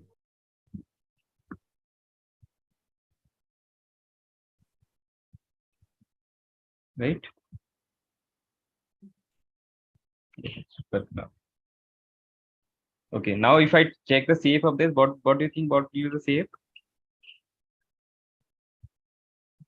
2 by 4. 400, 400. 401. Huh? 2, 2, 400. You have added one more feature. There were initially one feature. Sorry, yes. So 2, 400 will be the safe, right? So now you have two features, 400 examples. Okay. And similarly, you have to add in the test data set as well. So I'm just writing it as np dot similarly row stack. And what you have to do, you have to pass as a tuple. And how many ones now? Now number of ones will be changed, np dot ones, and that you can make use of test data set. And how many are there? And take care of that thing. And to what? X test, right? So this is your test data set. Okay. Now come to the your goal is to find these weight vectors. Once you have weight vectors, you have model vectors, and that is your ultimate goal. And how to find the weight vectors? And for finding the weight vectors, you have to define a metric or a measure that loss function you have to define. And the loss function that we are taking as the sum of squared error is, and that is defined as the actual values minus prediction values, right? So prediction value is your model, which is W transpose Xi, and this is your original labels or the true labels. So what you can do is you can take the sum of squared of each and every error of each and every data point. So this is the error with the ith data point. You take the sum of error of every data point that is gonna be your loss function, and sum of square error that we call it, right? And what in the matrix form, you can write it as x transpose w minus y transpose x transpose w minus y. This is nothing you have seen in the big five, right? And this is your loss function. And how to find the best W? You take there are two ways. One is normal equation where you take the derivative of the loss function with respect to W or the parameter and set equal to 0. And there is gradient based method as well, right? So we are gonna see both of these here. So in the normal equation, we take the derivative of loss function with respect to W and set that derivative to 0. The derivative will be xx transpose W minus xy, and this is your derivative. Now if you set equal to 0, your W gonna be x transpose inverse xy, right? This is pseudo inverse. Okay, so this is your W. So how you will define your weight vectors? You can define W. So the parameter that we are passing into the training data set, which is x comma y, right? The training data points and the true label. And what will be the weight? You just return this expressions. So what is this expression? Xx transpose inverse. So where I can find the inverse, you have a module called np.lineals, right? So in this module is actually provides the functions of linear algebra, like finding the inverse, finding eigenvalues, eigenvectors, or solving the linear equations, system of linear equations, or finding norm. All those functionality which are present in linear algebra, you can find in this module np.lineals, right? So you can explore this module, and I'm to find the pseudo inverse, which is defined as P and B. Okay, and for what I'm to define XX transpose. So what is your X? X train, right? Or X itself, right? X times X transpose, right? So this is X times X transpose. This is pseudo inverse of that. And I'm to define X into Y, right? So this is your X and this is your Y. Right? So this particular function will give you the weight vector, right? For your data set, what will be the weights? You can call the function with the training data set, which is X, and the labels by train, right? So this is your weight vectors, right? So two weights you have, the one bias corresponding the intercept, and this is corresponding the first feature, right? So this is expected. So this is your weight vector for corresponding data points. And how to make the predictions? Once you have the weight vector. So shouldn't it be X train? Or it will be X only? Once we have added the dummy feature, that we are calling as the X. Okay. Okay, so how to make the prediction? So again, for making predictions, the data matrix for which I'm making the prediction. I'm sorry to interrupt. We have just gotten the weights. Which weight? W0, W1?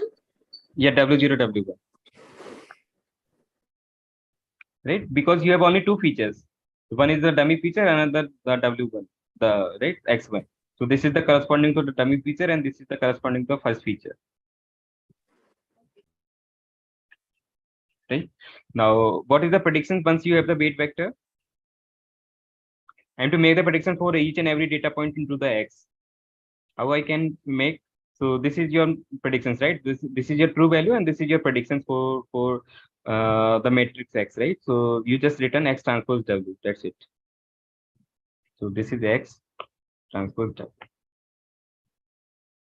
So if you find the predictions for your data matrix, so you can make use of this function now.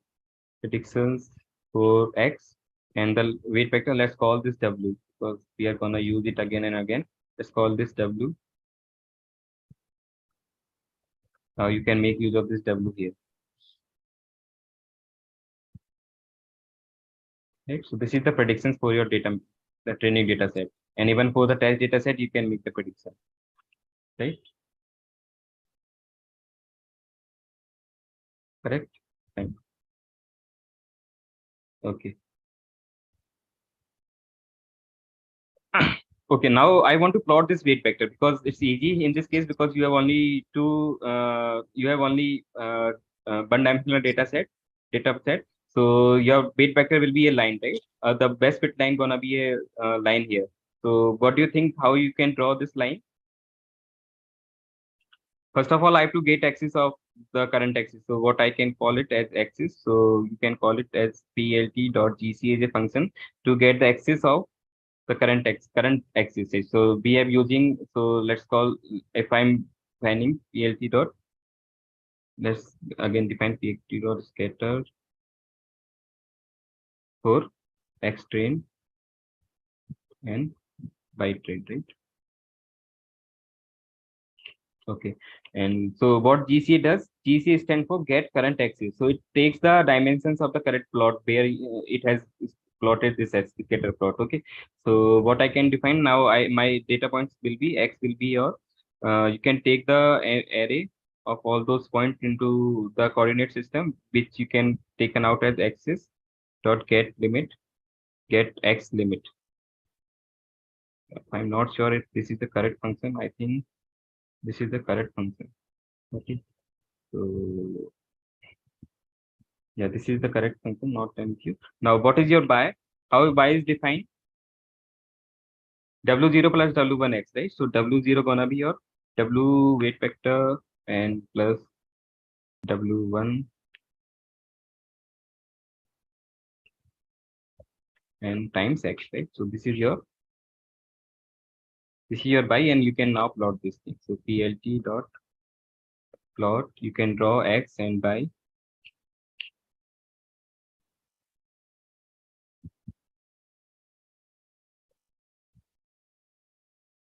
So this is your line, or you can draw some different color. Let's say red line. So this is your best fit line, right?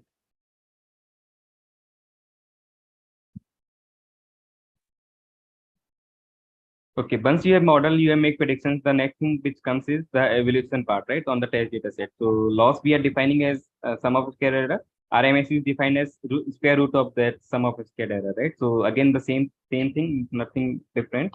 Define loss, and it takes the parameter where you're making the where you're finding the loss. On the X matrix, I'm finding the loss using the function, or say I just make the by into by here, and so this is the true labels, and this is the predicted labels, and then the loss will be what? Just return this particular expression. This will be square root of that. So np dot square root is a function for finding the square root. And then I can take, so this you can think as a mean, right? 1 by n of this is the mean. So np dot mean, or you can even do that, do the square and then sum and then divided by n. So I'm just taking the shortcut np dot mean of what? By minus by square, right? So this will be your take square of this thing. So by minus by head and square of this thing. Right? So this will be your RMSE. Nothing different, is just return this expression. 1 by n summation over by I minus by I square. So it's just the 1 by n means that you are taking the mean of this squared things, right? This summation thing. So np dot mean by minus by hat squared, and then the square root of this. This is your RMSE. Now can you find the loss on your test data set? So here we have defined the predictions, right? Predictions on the test data set. Let's call this test loss.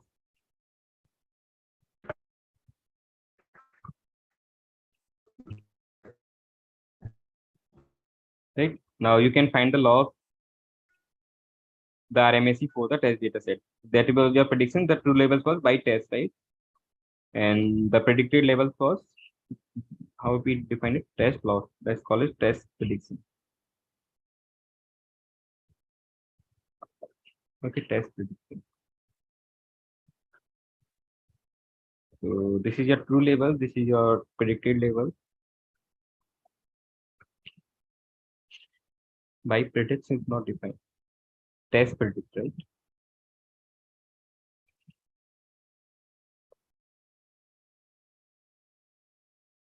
Okay, so this is the loss on the training test data set. Similarly, you can find a loss on the training data set as well. Simple function, just I'm writing the expressions into the code, right? So this is the one way of finding the weight vector, where we take the derivative and set it equal to 0, and then weight comes out as x transpose inverse xy. The another ways of finding weight vectors are the gradient based method, gradient descent, where we start with a random pointer on the loss function and take the gradient, and then move our weight vector into the directions of negative direction of the gradient, right?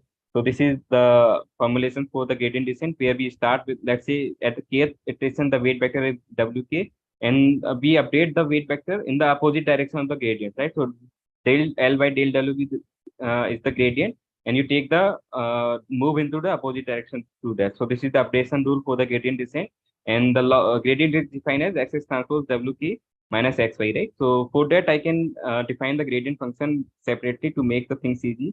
I can define gradient, and coefficient I can define x and by and w, right?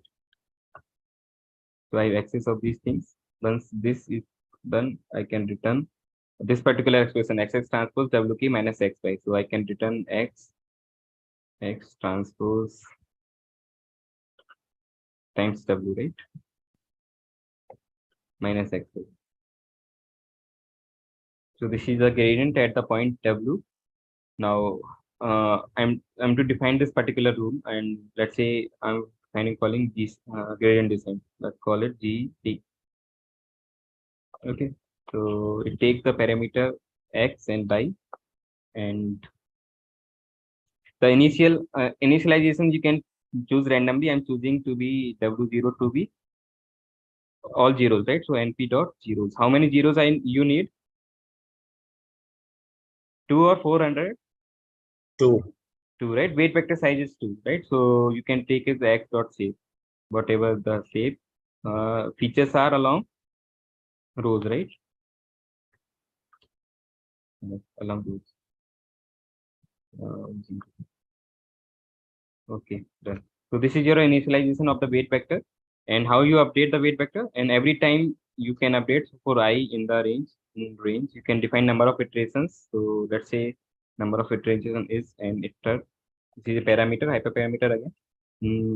Range an iter, and you can update using W0. You can W0 minus, and again the learning rate, right? Eta. So eta times what? What will be here? How to update?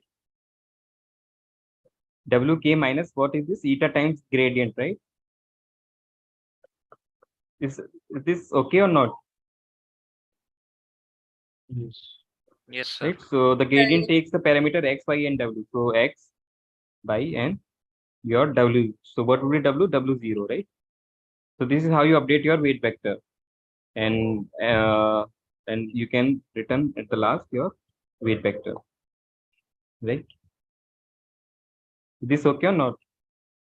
It's nothing. I'm iteratively updating my weight vectors. I started with the 0 weight vector, and iteratively I'm updating. And how the update rule is that wk minus alpha times the gradient, right? So that's why I've defined gradient separately. You can you can again write this expression in here itself, not anything. Okay, so this is your GD. So this is the weight vector obtained using the gradient descent, right? So I can call this function. Let's call this WGD. And I can call this function and pass my parameter, which is x, and byte train, and number of iterations. Let's say 100 iterations I'm passing, and the iterations set the learning rate to be very low, because remember this is your toy data set, and you have very smooth loss function, and you may be closer to your loss, right? So don't take the higher iterations, higher learning rate. So, and you can see the effect of learning rate by setting different learning rate and see how the loss performs, right? This is your weight vectors obtained using WZD. So WZD is this weight vector. 4, 4. No, it's comma. It should be 2, 0, right? It should be 2, 1. Why 2, 2? We have to use X train. Sorry? X train we have to use. No, X is okay. X, not X train. Did we make mistake somewhere?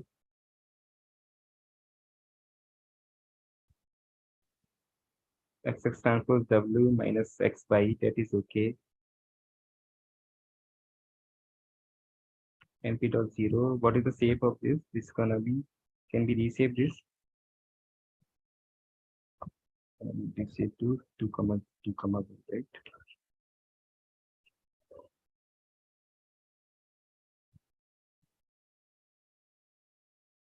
Now this is fine.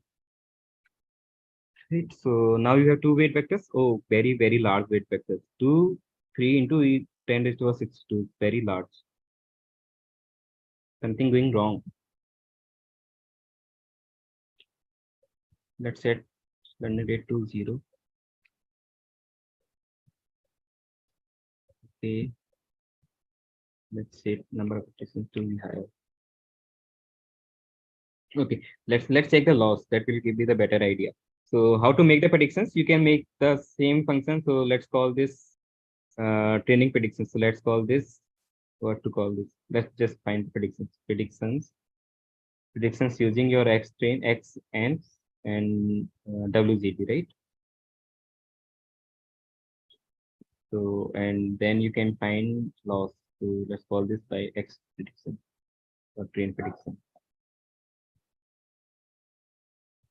And then you can find the loss function. Loss function is the true levels are by train and the prediction level are train predicts, right?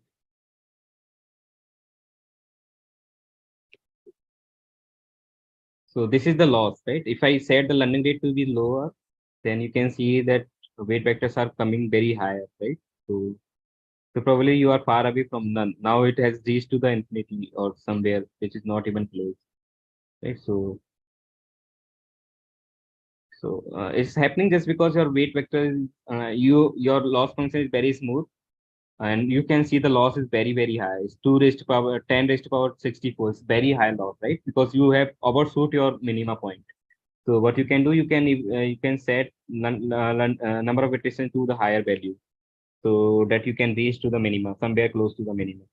Okay, so all learning rate to be very low, because learning rates. So what will be the possible issues here?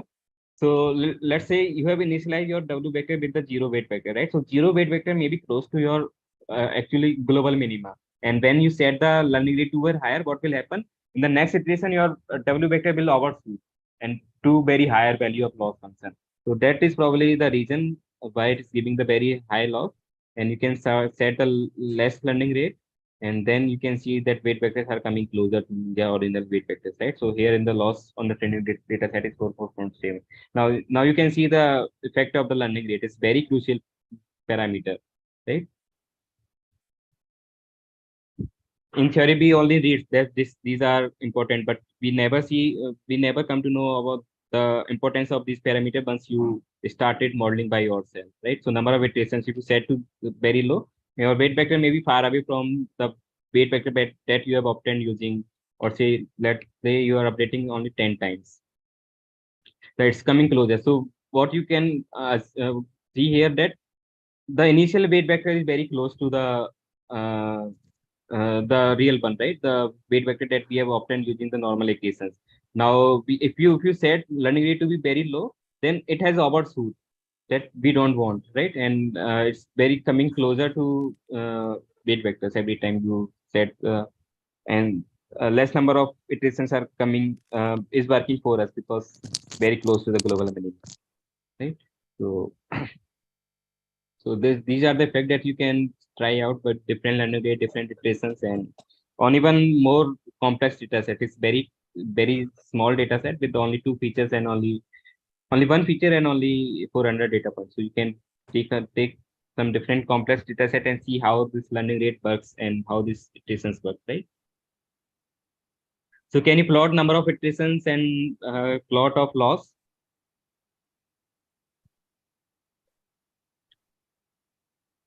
So what I can do every time I run this code, I can track this number of iteration and loss.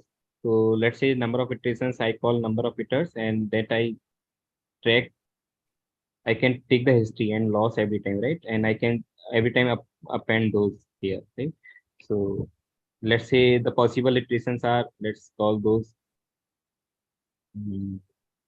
or say number of iterations that we want to try out for finding the loss are, let's say 10 or say 100 or say 20, right? 20 iterations or 100 iterations and 1000 iterations, and loss that we will take care of. So for I in an iter, what you can do, you can find the loss, right? So let's call loss is, before loss I have to find the weight vector, right? So WZD I can call it as the function name, right? SGD or GD, and on the X train or X, right? And by train and number of iterations, right? So here number of iteration and eta. So eta I can fix. So let's call this I, because every time I'm running for different iterations, and eta I just fits to 0.001, not very high one. And loss I can find. So I have to make the predictions as well. So prediction, I can make prediction. And this is what it takes the parameter as X and what? W, right? WZD. Then I can find the loss function here. So I can find the loss. I can append directly loss dot append the function, right? The loss function. How did we define the loss? So call it LS. Better to not to be confused with the definition function, right? So loss, and the true value is byte string, and the prediction value is prediction. So every time I'm making prediction, I'm making history and appending in the loss function. Okay. So I can now plot these things. So plt dot plot. What I want to plot, I want to plot number of iterations and the loss function, right? Okay. X and Y must have the first dimension here.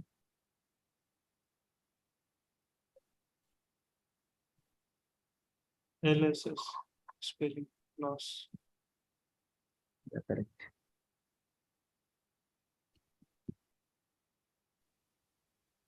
So let's see. So in the very first iteration, loss has come to close to 0, and it's now become constant because on increasing, because it's close to 0 in the very first iteration itself, right? And now it's not affecting much. It's slowly going to the actual loss 0 value, right? So and even you can check the for different eta values. Let's say the eta values that you can try out as, let's say, some very high values. Let's say 10 is gonna be very high. Let's say 0 0.0, 0 0.1, or say 0 0.01, right? And 0 0.001. And for here now you can start with etas. And for here I can set the number of iteration to the 100, and eta I can take as I, right? And I can plot these things. Right now I can plot between learning rate and the loss. Fine. So what do you think will curve will? So it will. So probably for 0.1, it even won't come into the picture, right?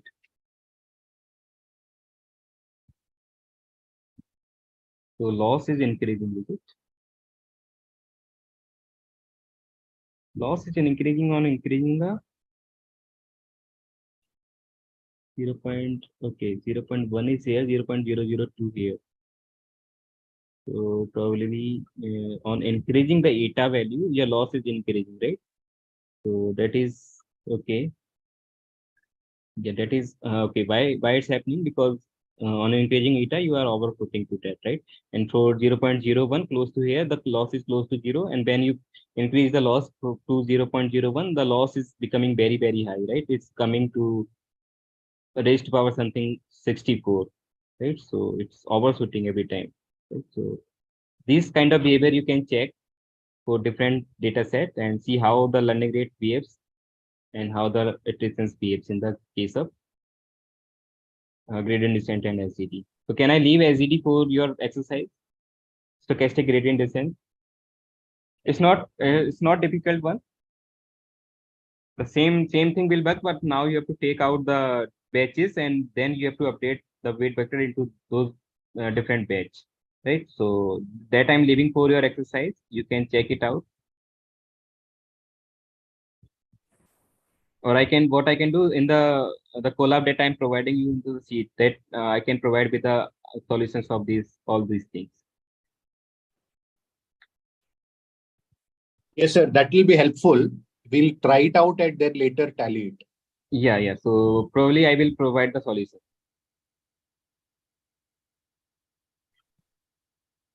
Right. So are you getting all those things? But because lots of silence. Sir, in the formula, all the formula you have been discussing, in certain places you are using X, and in certain other places X train, and similarly for Y also. So how to make out like no, this is the parameter of a function, right? So the argument, for instance, see in the 61 cell, the arguments you put Y train, but in certain other cells you are putting as Y. You are putting X train. Why even I haven't defined, right? Why I didn't even define. I have already defined by train itself only, right? Okay. So I never use by, only just if I am taken, then probably the argument of the function that I can choose anything, right? Doesn't matter. Okay, between X and X train, it's based on the conceptual. We have to make a choice, like wherever that particular X has to be taken, we have to put that So argument. we as are X. working with the X itself. We are working with the dummy, the matrix which has the dummy feature, right? We didn't use X train. Only for plotting we used X train because we never draw the dummy feature, right? We only the original data set is your X train. We just to make sure that your best fit line doesn't pass through the origin, you add the dummy feature into that matrix, right? So that's where only I use X train. Otherwise, all at all the places I've used X itself, not X train. You can cross check. If I've taken X train, then I've mistakenly taken it. Should be X itself. Okay. So did you get the point here where we get the matrix of the W is 2 cross 2? Right. So here the weight vector that we have started with was creating the problem, and we have reshaped into 2 cross 1. Okay. So, Excuse me, sir. yes. We are not doing anything with the test data set here. Yeah, this loss thing that the loss we have find on the train data set, you can even find for the test data set, right? So similarly for this thing, so I make the prediction for the test data set. You train data set, you can make prediction for the test data set, and then can find the loss for the train test data set as well. So the by test was the true labels for those test data sets, and this is your train test predict. Let's call it test predict now. Right. Sir, just a trivial doubt, sir. Yeah. When we define W vector, weight vector, right? So how are we identifying that the first part is W0 means bias part and the second? So this is the good point. So here we have added the dummy features. So remember here the dummy feature we have added at the first row. Okay. Right. Okay. If you are adding into the last row, then your W1 where in the weight matrix W0 W1 will corresponding to the dummy feature. Right. Got so it. here got it. Yeah, I had missed this part. Yes. Okay, so this SGD I'm leaving on you. You can check it out. It's not different one. Inside the loop, you can take out different examples and then update the weight vector. That's it. And you can figure it out how it works. Okay, let's move to the kernel regression part now. Okay, so I hope everyone has know the theory behind the kernel regression. And the main idea is that we are interested to transform our data set into higher dimension and then apply the linear regressions, right? And we use the kernel trick for that. The weight vectors will be a linear combination of the data points, which is x by x times alpha, right? So alpha we need to find. So what is the formula for alpha? It's already written here. So alpha is k inverse pi. What is the k? The gram matrix that we call it, right? So where the ijth entry is the k xi xj, right? So this is how your kernel is defined. This is your kernel matrix, and we are interested in the polynomial kernel, right? Polynomial regression of degree 3 probability up to degree 2 or degree 4, right? So for that we have to define the what? We have to define the polynomial kernel, right? So how the polynomial kernel is defined? The polynomial kernel is defined as x1 transpose x2 plus 1 raised to power p, right? So this is how your polynomial kernel defined. And for using polynomial kernel, how your kernel matrix will look like. Here you can pass the function, you can pass the parameter to the function. So this is your function now, x1 transpose x2 plus 1 raised to power p. And then you can, ijth entry will be just pass the ith data point and jth data point to this function, right?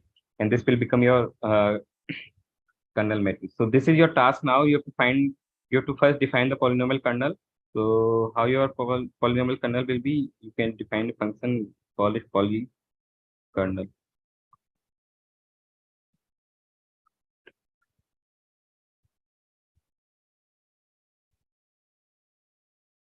Okay, so polynomial kernel is of degree p, right? And it takes the 2 parameter. Let's call this Or even we don't need to define a polynomial kernel, we just define the kernel matrix itself, and we take the parameter x, and let's take the degree p, and what you can do, you just take the return gram matrix it will define, right? It will define as x transpose x, x transpose x plus 1 raised to power p, right? Is this clear? So this will give you the gram matrix. Why? Because remember here. So this is your gram matrix where ijth entry is just the kxi xj, right? And what is kxi xj? This is xi transpose xj plus 1 raised to power p. So if I do xx transpose this, then the ijth element will become the the xi column of this, right? So I'm talking about the xi ijth entry of this x transpose x. This is what xi transpose xj, right? And plus 1 will add the element to a matrix, each and every data point, each and every element of this matrix, and then it will raise to power p. So it will give you the gram matrix, right? The k matrix that we call it, right? Now, how to make the predictions? How we make the prediction in the kernel regression?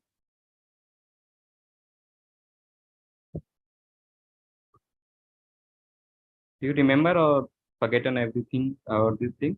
So how to make the prediction? I think it's a phi of x test. And so this is how you make predictions. So if I written here or not. So this is how you make the predictions for any test data point, right? So you have to find the coefficient vector alpha. So let's find a coefficient vector first. So let's call this coefficient. K inverse y, right? So you can find x by and the degree of polynomial that we are using, right? So you can make use of the k matrix here. So k, let's call this. Now you can call this function that we have already defined, polykernel, with the parameter x and y, x and p, right? X and p, right? Now you can return alpha gonna be k inverse y, right? So k inverse y, so np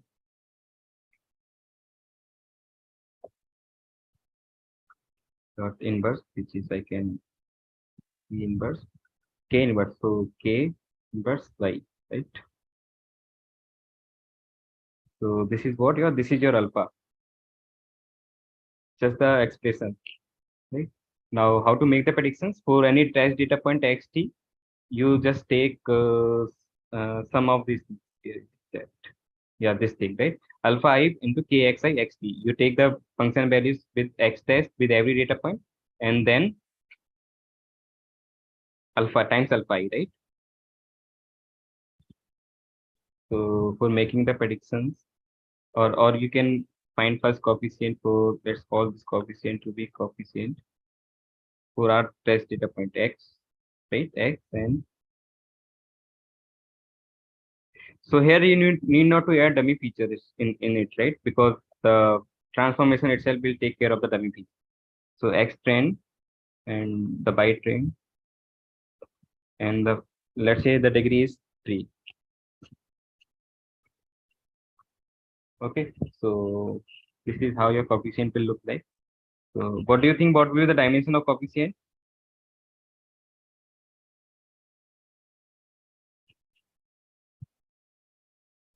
This is your coefficient. What will be the dimension of coefficient? N cross 1. Yeah, it should be n cross 1, right? Yes, 400 times 1, right? Fine. So I think everything is fine till this point. Now, how to make predictions? So this is your alpha, right? Alpha 1 to alpha 400. And for making predictions, you just take alpha 1 plus the test function value for x test and x1 plus alpha 2 times k x2 x test plus alpha 3 times k x3 x test that we are going to do. So let's test. I'm to make prediction on this test data point. These are my m test data points, right? And for m test data point, what I have to do? I have to find k matrix with xi, right? So let's say this is my first data point, xt1. For making prediction for this data point, I have to find k xt1 for all those n data points. So I have to find k xt1, k x1, and k x t2 t1 k and x2. So all those n values I have to find, and then I have to multiply with alpha i's, right? So that we can define. So define some different functions. Let's call this spread function or kernel prediction.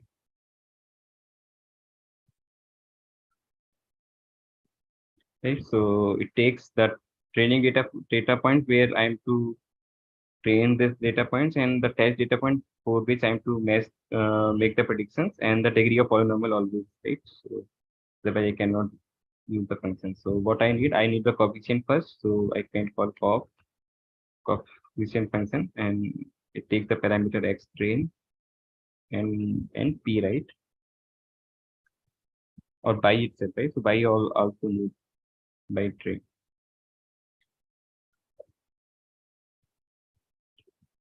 So x train by train, right? So these were the parameter for this, right? X train by train, yes. So this is your coefficient vector alpha 1, alpha 2, alpha 400. Now for making the predictions, we just return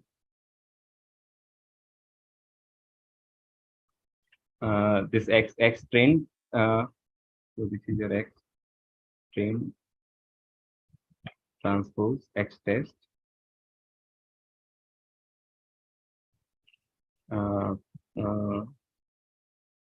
This is your this matrix, and this is for making k matrix. You have to plus add 1 raised to power p. So this is your k matrix. Now you have to multiply it with the alpha vector, right? So or alpha vector.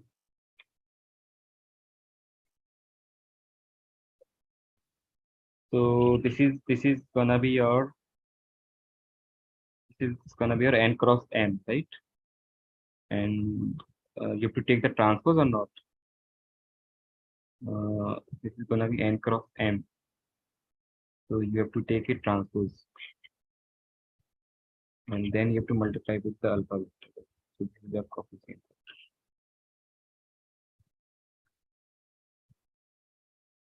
Fine.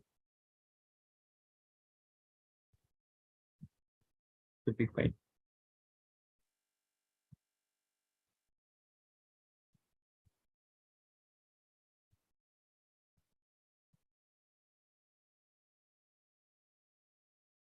Yeah, fine. Okay, so let's check on our data set. So kernel prediction. On the X train, we are training, and to make the predictions on the X train itself. So let's call first by train after pass, and then I have to pass the data set on which I want to make the predictions. I have to make prediction on the train data set itself, and with the degree of polynomial 3, let's say. Okay, so this is the predictions for the 3 degree, and I can predictions. This is the predictions. I call this kernel prediction. Let's say by hat. Okay. Okay, just the name of this. And what will the loss for the training data set? The true labels were by train, and the prediction level is by hat, right? So this is the loss. Now it has reduced. Initially the training error was 4 point something, right? So now the loss has been reduced, right? And what do you think if I pass parameter as p as a 1? Right, 4.47. This is our initially training loss. So our functions are working fine, right? So what do you think for the 2 should reduce or increase? It should reduce, right? So reduce, right? Because the original distribution was some cubic distribution. So the quadratic will perform better than the linear one, right? And what about degree 15?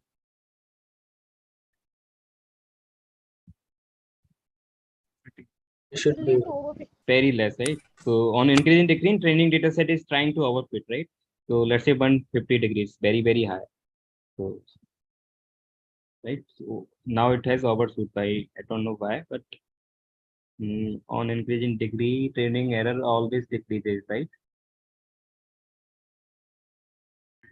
Ideally, it should decrease, right? Training loss. How you are saying that it is overfitting? Because you are only checking on the train data, right? So train data set, yeah. Test data set also you can check, right? So yeah, only if we check on the test data set, then only we can say, right, if it is overfitting. Yeah, of course. Now I just looking at the distribution. It was cubic, so fitting higher degree will tends to overfit, right? So this is your y hat. You can make predictions for let's call test data point as well. So let's call those for test data point, right? So can make you of the same function.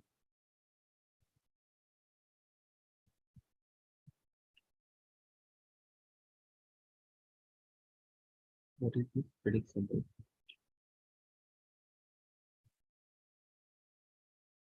I'm fitting on the train data set and making the prediction on the test data set, which is the X test. Right, and for degree, that's called 2. Okay, so loss of this thing and loss of this was your by test, right? And this was by at test.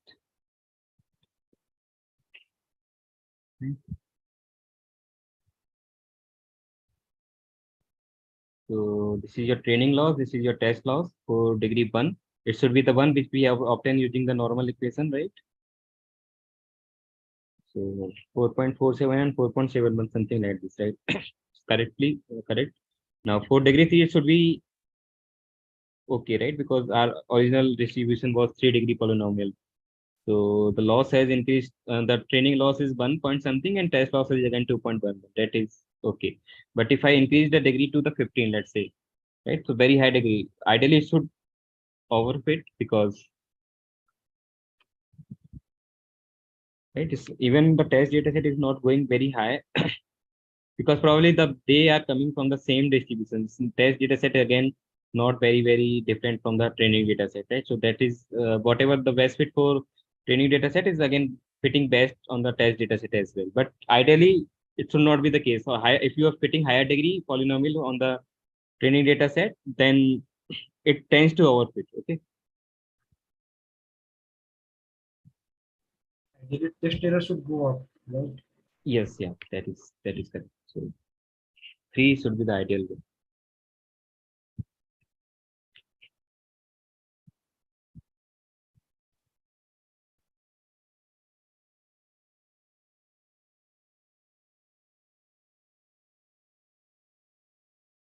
Okay.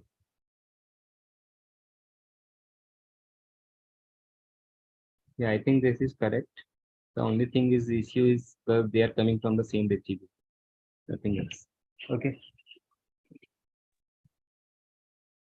So I think we are done. Sir, in that case, whatever model we will be making, when we are dividing training data, validation, and test data, so they will be coming from the same data set, no, sir? No. So my point was, so let's say here, so where we have drawn those curves. So these things, right? So if you are trying to fit the higher degree, so what it will do, it will try to learn those data points, right? Something like this. So maybe very zigzag type of curve you will get here on higher degree polynomial. And we cannot draw here because we don't have access to the W vector in the case of kernel the kernel regression, right? So that's why we cannot draw the weight vector here, but you can think fitting higher degree means that you will get some kind of learning, memorizing the things. Yes. Right? So that memorizes will take place for these data points. So these data come, where is that? Yeah. So memorizing these data points and again the test data point are nothing different from these data points. That's where the test data points is again not blowing up too much. I got it.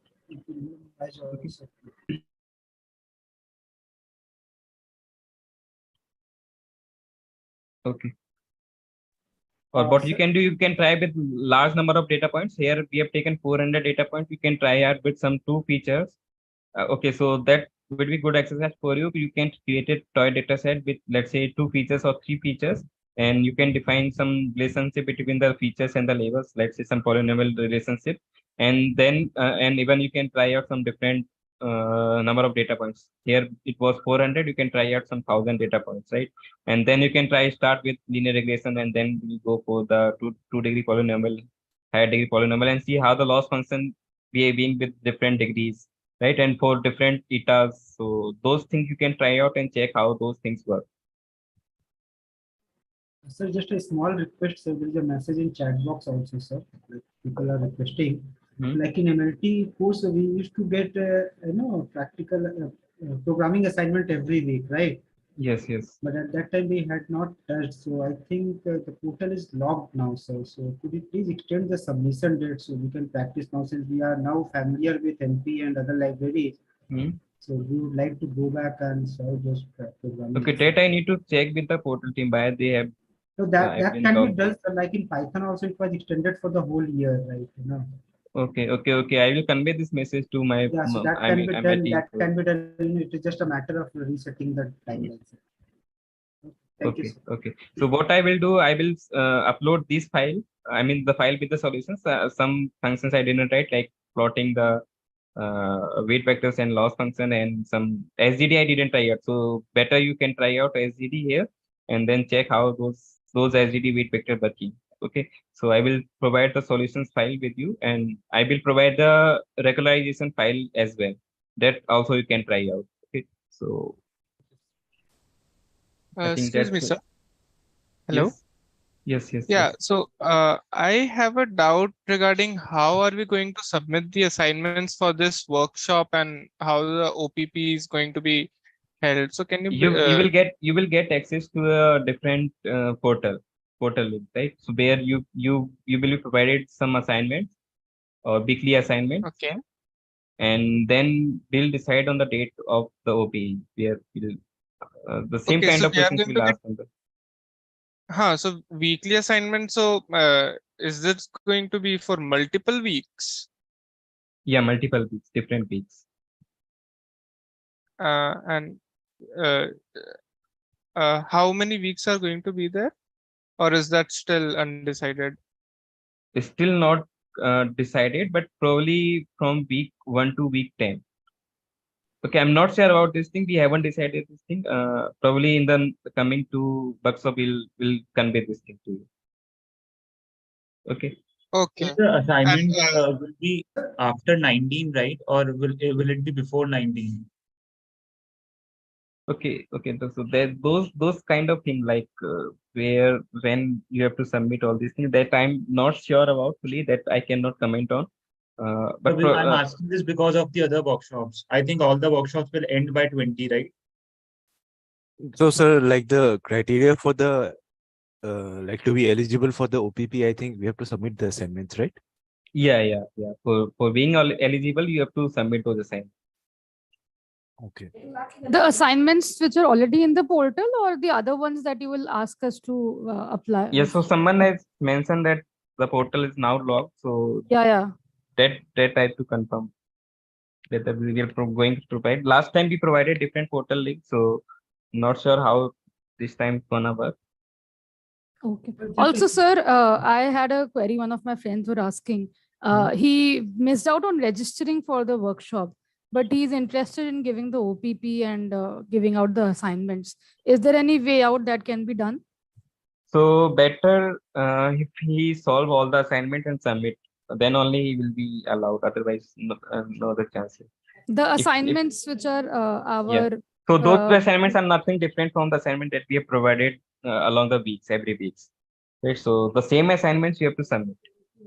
Submit where? So that then you'll share the link wherever you have to submit. Yeah. Or on the portal itself, but. I think the portal submission is not available now. We were trying accessing it, but it is not available. We'll check those things. Okay, so we have to solve the assignments of the programming assignments of the respective weeks, which were in the portal itself, and then we'll have to submit it anywhere. Where you let us know. Okay. Okay. Thank you, sir. Sir, just a small... Sir, portal means exactly what? Where is it will be submitted on the Google Drive? No, on the portal itself, like graded assignments.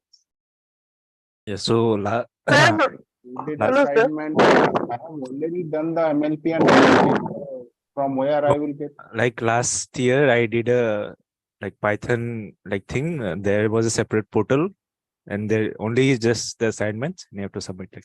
Yeah. The same thing we are gonna follow since this time as well. But I'm not just because I'm also not 100% sure. That's why I'm not going to commit this thing. But whoever has registered for the workshop will get a separate link for the assignments, and that's where you have to submit those questions or Sir, those assignments. just a final question. Can I just ask my question, please? Yeah, please go on. So are we going to have this online sessions every week, or just these few weeks, and then we'll do the assignments ourselves? This workshop, 4 days, so 2 more days, tomorrow and day Okay, after so that's tomorrow. it. Right? Yeah. That's it, right? So Okay, at okay, least the few more algorithm will implement using Numpy. Okay, thank you.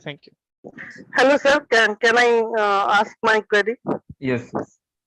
Sir, which portal are you talking about? I have just completed the January 2023 term, and the course included MLF, MLT, BD, and one project. Which portal now you are talking about? There's separate portal links you will be provided. There you can submit your assignments. When after 4 days? Yes, after 4 days. After 4 days, they will provide a portal link. We have to submit the assignments. After that, there is a OPP. Yes.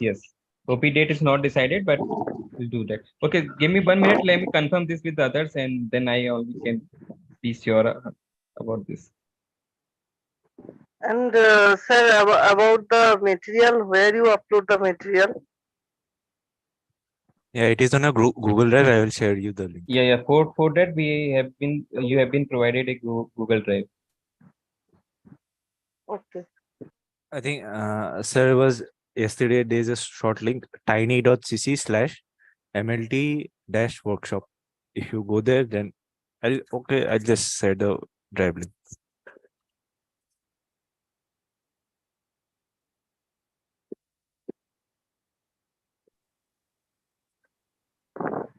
Yeah, please check. Like I pasted it.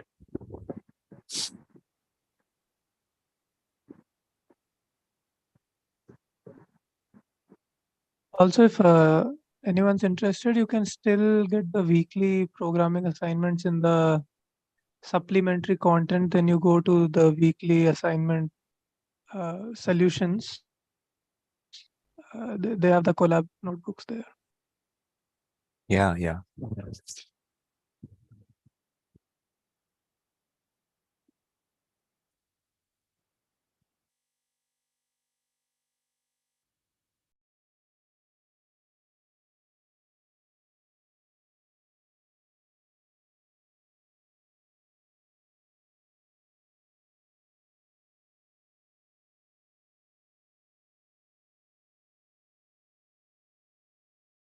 Okay, so these things like different folder, different portal, or the same portal that we are not sure about, we'll let you know by the end of this workshop. Okay, so maybe by day after tomorrow we'll let you know about those criteria. I mean, how you will be provided those assignments. For now, you can start working the weekly assignment if you have access to, because they are only the assignment that you have to work on to be eligible for the OPP. Okay, so Okay, sir. Okay.